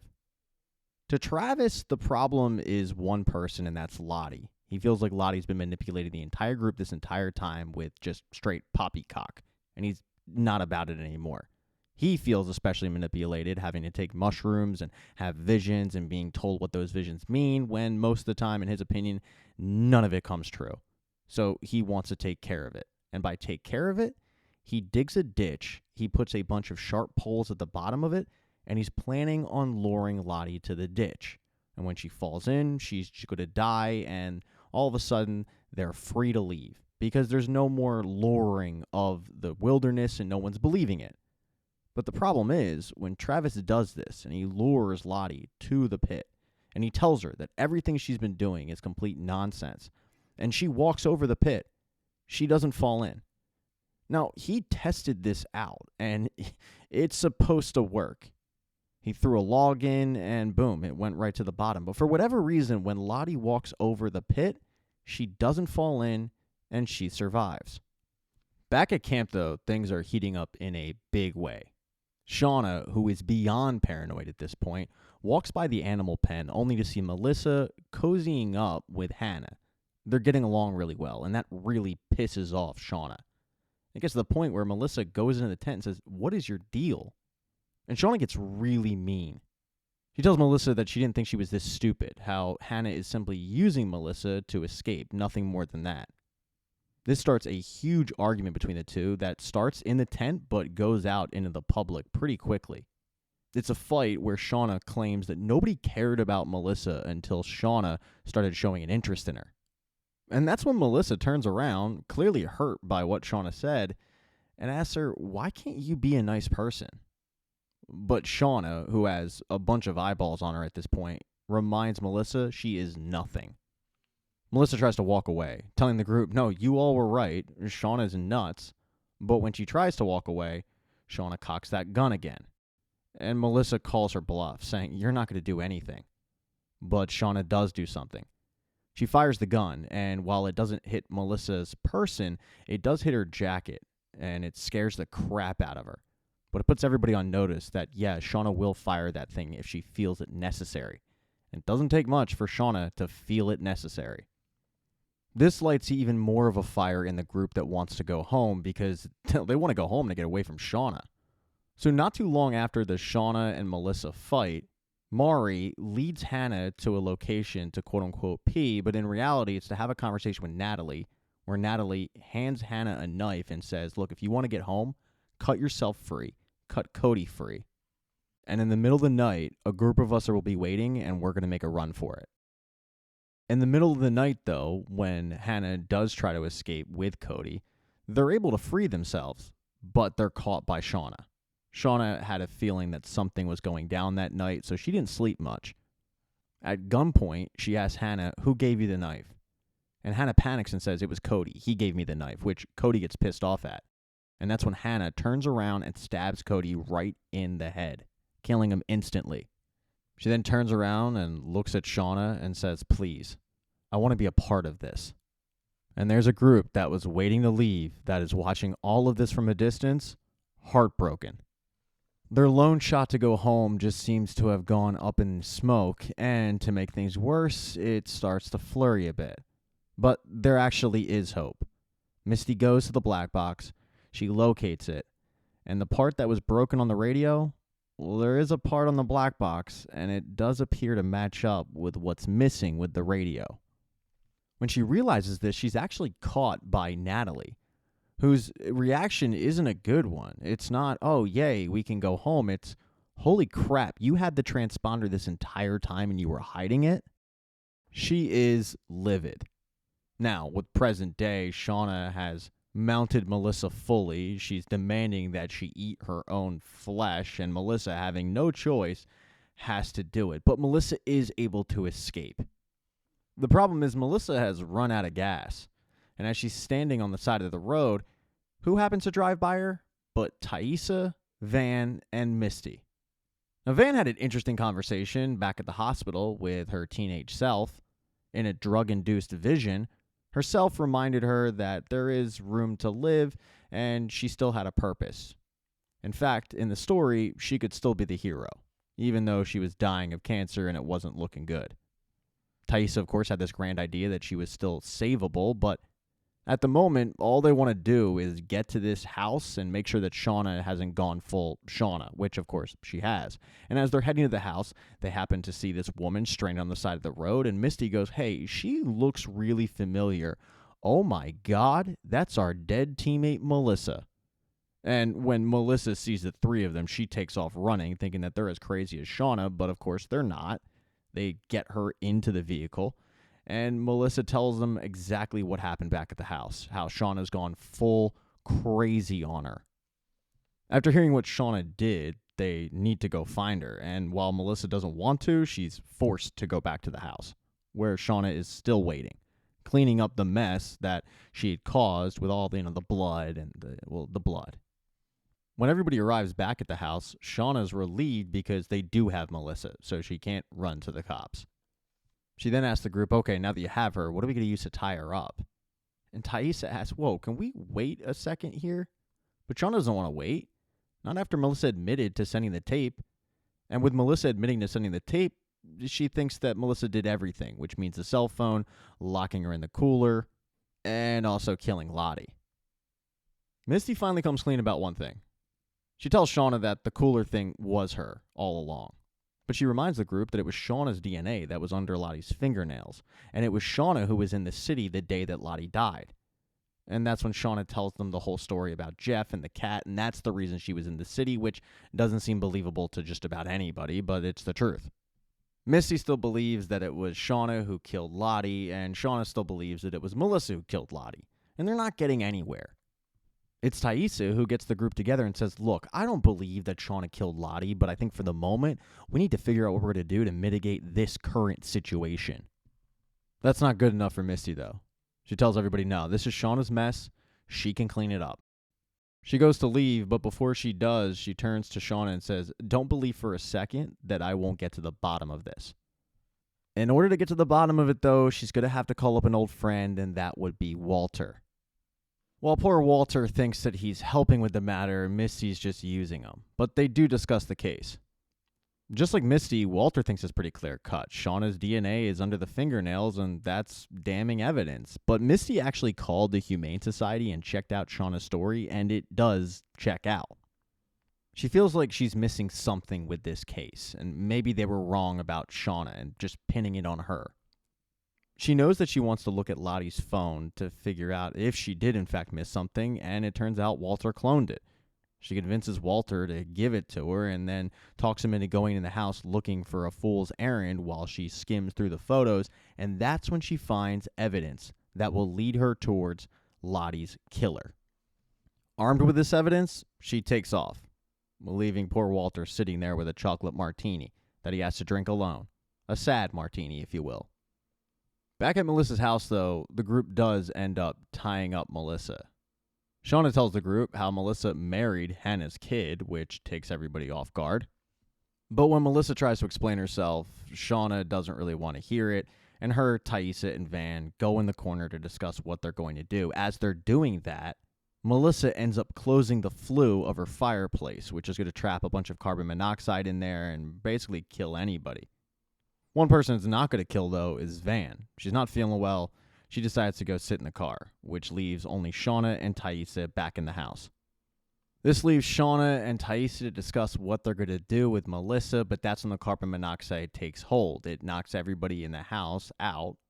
And when Van goes back in, she sees a bunch of people passed out. She starts dragging bodies out of the house, the first one being Taissa. She hooks her up to the oxygen tank and revives her. She then drags Shauna out, saving her, and the last person in is Melissa, who hasn't quite passed out yet. With Melissa tied up, Van is holding a knife over her. And Melissa tells her, Van, this isn't the only option. If you just leave me alone now, it could end. That's when Van tells Melissa that she has cancer. And there's a chance that if she kills Melissa, she'll be able to live. Melissa tries to talk sense into Van, telling her, you know all of that wasn't real, right? I mean, come on, Van, you're different. There's goodness in you. There always has been. Melissa then takes a drastic measure, telling Van, if the wilderness is telling you to put that knife in my heart so you survive cancer, then do it. I'll be your sacrifice. But it turns out Melissa was right. There is goodness in Van, and she can't do it. Van can't understand why she can't be that person. And she lets Melissa get up. Melissa tells her, you don't want to be. But that's when Melissa grabs the knife and plunges it into Van. And she lets her know, you might not want to be, but I do. As Van dies out on the floor, she has a vision where she's back in the plane with her teenage self. And she asks her teenage self, why did you tell me all that stuff back in the hospital only for me to die? You could have warned me. But teenage Van tells her, well, no, what I told you was accurate. I told you that you could be the hero. And you just saved 2 of your friends from dying. This is just how our story goes. Surviving all of this, that was never the reward. And a very confused Van says, what the hell does that mean? I mean, if this wasn't the ending, then what is? But teenage Van tells her, yeah, where would be the fun in that? Back in the real world, though, both Shauna and Taissa walk back in the house to see Van's body. Taissa is inconsolable, and Melissa is gone. And in the season finale, Shauna and Taissa drive Van's body to a desolate location in the middle of the woods to bury it. All the while, Shauna is apologizing to Taissa, but Taissa doesn't want to hear it. She's devastated. And she's the one who ends up burying Van's body. But before she does, she decides to eat some of it. Yeah, it's drastic. As the 2 women head home, Misty decided to pay Shauna's daughter, Callie, a visit at school. Because Misty was able to figure out what exactly happened to Lottie. You see, when Misty looked at Lottie's cloned phone, she saw a picture of Callie. And that's when she remembered that mothers and daughters shared DNA. So while she thought it was Shauna, the more likely situation was that it was Callie who ended up killing Lottie. She approaches Callie at school and confronts her about it, and at first Callie denies it, but her face tells a completely different story. It's pretty obvious that she is guilty. She's been harboring this, and it doesn't take long before she cracks and she admits to it, saying, though, that it was a complete mistake. She didn't mean to do it, and she feels bad about it, but she hasn't told anybody. Misty's not planning on telling the police about this, but she does implore Callie to tell somebody, and Callie tells her dad. It's unfortunate because Jeff was actually having a good few days. He actually ended up getting that furniture contract. Vibes were high, things were starting to turn around, and then his daughter comes home and says, oh, by the way, I kind of sort of killed somebody. And she feels bad about it. She feels like she's no different than her mother. But Jeff assures her that that's not the case. That, yeah, she is a little bit like Shauna, but in a lot of ways she's not. And what she did to Lottie was simply a mistake, nothing more. It certainly is a lot for Jeff to process, but in that moment, he does a really good job of making his daughter feel human. So the big question is, what exactly did end up happening with Lottie and Callie? Well, Callie went into her bedroom looking for that DAT tape, only to find out that it was gone, and she knew that it must have been Lottie who stole it. So she ended up heading to Lottie's dad's apartment and found her near the stairwell. And when Lottie walked out, she said, oh my God, it's you. She ended up bringing Callie into the stairwell with her, where Callie saw all the candles and the setup. And Callie simply asked, hey, you stole my tape? I kind of want it back. And Lottie owned up to it. She said, oh, yeah, this tape? But, I mean, come on, Callie, you didn't actually come here for a tape. You're here because you want to understand your mother. So Lottie offers up any answers that Callie wants to any questions. And the first question that Callie has is, does she just not love me? Because she acts like a mom and she gets on my grades and stuff, but just seems like she doesn't love me at all. I mean, I look into her eyes and it's just so cold. Callie asks exactly what that look is, and Lottie tells her, you know what it is. It's it. You know it. You feel it. You feel it right now. I mean, I could see that the first moment I met you. And when you drugged Misty, that was it. And your mother, she felt it more strongly than the rest of us, and she sees it in you. Lottie starts to get more and more animated as she describes, quote, it. She says it's the pulse of life. It's why they did what they did out there, and Callie asks for clarification on that, i.e. eating people, and Lottie owns up to it. Callie gets a little freaked out and asks her, what's on that tape? But Lottie says, it doesn't matter what's on the tape. It did its job. It brought you here. It brought its child. You're the child of the wilderness. At this point, Callie is very freaked out. She tries to leave, telling Lottie, I don't know what you're talking about, but Lottie grabs her and says, but you will. You'll know when its power starts to flow through you, when its will and your will become one. Callie once again turns to leave, but Lottie stops her, reiterating that Callie is the child of the wilderness. And then she gets really weird by saying, it took our baby, and it gave us you. Callie, shaking her head, says, no, my mom was right. You are not well. I shouldn't have come here. But Lottie says, you only could have come here. Your mom can't love you because she's jealous. You're just like her, but more. And Callie gets so upset at that comment that she pushed Lottie down the steps, and Lottie died. Now, as for that jealous mom and Shauna, when she gets home, she's surprised because her family's gone. Her family checked out of the hotel, their clothes are gone, and their phone is disconnected. She's very confused. She knows that Jeff probably wouldn't have been able to disconnect the phones without a little bit of help, and she figured that the help would have come from Misty, so she pays Misty a visit. She demands to know exactly where her family is, but Misty didn't have any hand in it at all. Misty does, though, reveal to Shauna that it was Callie all along who killed Lottie, and that is really surprising to Shauna. She didn't see that coming. You can tell this really, really upset Shauna, and all the while Misty is just poking jabs at her, telling her that Callie clearly didn't have a good female role model to go off of. Shauna's kind of forced to leave when Misty tells her, I have no problem getting a restraining order against you. Shauna goes home and spends the night eating a Hot Pocket and drinking tequila. She does find something interesting under her fridge, though. When she was accusing Melissa of doing all these things, Melissa claimed that everything that she explained to her at her house was in a note that Shauna never got. That's because when Callie opened up the package, she didn't notice the note. It slipped out and slipped under the fridge. And when Shauna finds it and reads it, it confirms everything Melissa said. There was really no ill intent when she sent that tape. It wasn't supposed to be a threat at all. She also does eventually end up hearing from Jeff, who just tells her, hey, we just need space at this point.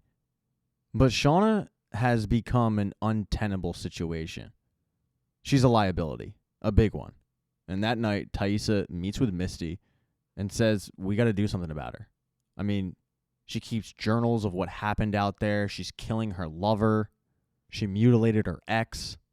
And she has no problem saying that it is Shauna's fault that Van is dead. But then she says it's her fault that Natalie's dead. She basically blames Shauna for everything. Taissa knows that if they keep letting Shauna get away with this stuff, then Shauna will be the last one standing. And she asks Misty, I don't want that to happen to you. And Misty certainly doesn't want that to happen. So the two women need to formulate a plan. But as they sit and talk this out in the diner, Walter is outside watching the conversation go down. Now, as for the wilderness flashback, Natalie did not take it too well when she found out that Misty was the one who just crushed the black box. She punched her in the face. But Misty did go on to explain that Van had found this radio and maybe an item from the black box could make it work. So hope isn't lost. But Misty does regret doing what she did. When Natalie did get back to camp, she saw that there was a new guard, Hannah. One person noticeably absent is Lottie. Lottie had gone to the cave where she was having a vision. In it, she seemed to tell the wilderness that she was ready, that her will was the wilderness's will. She also seemingly was telling this to the Antler Queen. But then suddenly she was able to see herself in the coroner's office. Adult Lottie wakes up and asks if they missed it, and teenage Lottie says, no, you didn't miss a thing. It's time to finally meet her. Lottie was then put in that basement with all the candles and whatnot, and that's why when Lottie saw Callie, she had the reaction of, oh my God, it's you. Because in her mind, the vision that she had 25 years ago finally made sense. It was the prophecy coming true. Nobody knows this, though. Lottie just keeps it to herself. The next day, though, the girls are woken up by Aquila, who is losing it because all of her animals are dead. The girls go to console Aquila, and she asks, how could it let this happen? Lottie tells the group that they got too arrogant, and it must not be happy with them. What they're going to have to do is spill more blood and show their faithfulness. And Natalie goes, what are you talking? Spill more blood? We spilled plenty of blood. But Mari says, no. They were all our enemies. And Lottie agrees with that statement, that the blood they spilled was not their own. It wasn't a true sacrifice. So what they're going to have to do is have another hunt. Shauna agrees with it and says, yeah, we got to show the wilderness our respect. And then you've got people like Natalie who thinks this is a crazy idea. Now, the craziest part, though, is the fact that this was all orchestrated. You see, some of the girls wanted to hunt, and Aquila came up with the idea of killing the animals and coming up with this excuse. Only a few of them know about it, though. To the rest, the hunt is going to be on, and it'll be up to Van to divvy out the cards. Taissa decides to go pay Van a visit and tell her that what they can do is rig the system, figure out who will be hunted. And Van doesn't want to do that at all. I mean, these are her teammates, and Taissa points out, well, not everybody is our teammate, i.e. Hannah. While Van is still uncomfortable with this, she does agree that she will rig the system so that Hannah gets the queen, and thus Hannah will be hunted, because after all, they can't really trust her. The only problem is when they go to hand out the cards, Shauna catches on to the fact that Taissa and Van were probably orchestrating something. If it's not done fairly, then the wilderness won't respect it. So she messes everything up by changing positions with somebody. And instead of Hannah getting the queen, Mari gets the queen. No love lost from Shauna. She's perfectly okay with that. She wraps Jackie's necklace around Mari and tells her, you better get going. Shauna starts counting. Lottie starts counting. Mari takes off, hoping to survive. The girls give her a head start, but Travis tries to put a stop to it. He pulls Shauna aside before she goes off in the woods, and he says, come on, I mean, none of this is real, you know. That's when Shauna puts a knife to his neck and says, do you want to make it 2 for 2 with your brother? And Travis, who is clearly under the influence of some mushrooms, tells Shauna, don't you realize whose reality we're in? Like, I'm pretty sure some of my thoughts are Javi's thoughts, but my favorite thoughts are Jackie's. The slumber party makeouts, the jealousy, the betrayal. You can tell that this is really getting under Shauna's skin, and Taissa put the stop to it before Shauna does something that, well, she won't regret it, but she would end up killing him. All the girls flood into the woods trying to hunt Mari. Mari is trying to stay alive. For whatever reason, she takes some of her clothes off, so she's just running around the wilderness barefoot. Dumb idea there. Taissa is with Shauna this entire time, but at one point Jen comes up and tells Taissa, you got to come with me. Van's hurt. Shauna gets super paranoid and says, no, she's lying. She's just trying to split us up. And Taissa tells her as much, saying, you're being paranoid. I mean, if you don't believe us, just come with. But Shauna tells her, no, it's fine.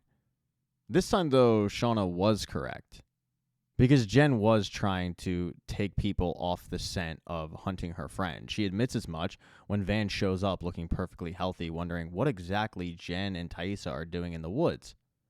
She tells both of them, I just wanted to give my friend a fair chance. And it's not as if some of these girls aren't hoping that Mari survives. They do feel guilty about this. She is their teammate. For a few of the members, though, the hunt is not for Mari. The hunt is for the radio. Misty had given Van the piece of equipment that she would need, and Van told her it's turning on, but nothing's really happening. The girls realize they probably need to get that thing to higher ground. And this is actually the perfect opportunity to do it because no one would be suspicious. Everybody's kind of hunting for the same thing. They're not going to notice somebody just wandering off in the woods. And that's what Natalie was going to do. She was going to try to take the radio and get to higher ground. She realized, though, that she was being followed. She's able to get the jump on this person, and that person that was following her was Hannah. With a knife at her throat, Hannah claims that she is, in fact, on Natalie's side. She claims that she did what she did to Cody because Shauna was going to kill both of them if she didn't do it. So in reality, she's playing Shauna. She's really just trying to survive. She just wants to get home. So she's perfectly okay with letting Natalie take the radio and head off to try to get contact with the outside world. The other two people that aren't hunting are Lottie and Akilah. Akilah visits Lottie in the cave and she says, you know what? Travis told me the truth. All of this that you're talking about, it's crap. Lottie, however, continues her, well, we're all connected to it thing, but Akilah's just done listening to it. He starts to blame Lottie for everything that's happened to him. And Lottie just says, this place is in us now. I mean, even if we go home, it's still in us. As Lottie leaves the cave, she runs into Mari, who is still trying to run for her life. She starts telling Mari how she's been here before. Mari could let it be different. But Mari just thinks that Lottie's crazy and, she's got people hunting her. So she takes off running. Unfortunately, she takes off running and she runs right into Travis's pit, dying. Mari was the one who ended up dying in the first episode of the show. And there was actually another girl that almost died during the hunt. It's Shauna, who was attacked by Melissa and was choked out. But Melissa couldn't just bring herself to kill Shauna, even though she had her dead to rights. Shauna doesn't retaliate, though. She just tells Melissa, I knew you were boring. And what probably put a stop to it was the fact that they heard the horn, which put an end to the hunt. And the girls all gather around the pit and they see what happened to Mari. You've got some a lot more upset than others. I mean, Van is distraught. But to Shauna, this is just business as usual. She has a stone-faced about her. All she wants to do is get the body out, get it prepped for dinner. And that night, they do that. But that night's feast is a little different. Because that night, they crown the Antler Queen. And the Antler Queen is Shauna. After this feast, the next morning, Shauna takes Natalie aside and says, hey, I want to believe that you had nothing to do with what happened out there, but I have my suspicions. Natalie, though, doesn't say anything. She's just keeping her head down. To which Shauna says, oh, so this is admitting it? You're not saying anything? But when she pulls Natalie's mask down, she realizes that she's not talking to Natalie. She's talking to Hannah. She's shocked. She asks Hannah, what did you do? And what Hannah did was give Natalie a head start to get that radio to the top of a cliff, which Natalie is able to do. She frantically fires it up. It works. She starts radioing out for help, and she's able to get somebody who says, I hear you. Somebody from the outside world. And that is the end of Yellowjackets Season 3. Thank you so much for getting this part of the video. I really appreciate it. Consider subscribing to the channel and becoming a member of the channel or becoming a member of my Patreon. Links are in the description of this. They just help me out financially. Be nice in the comment section. If I mess something up, it happens. We all make mistakes. We're human. Let me know what you thought of this season. I personally loved it, but I'm interested to hear what you guys think. And hopefully you'll be around for Season 4. Once again, though, thank you so much for checking this out.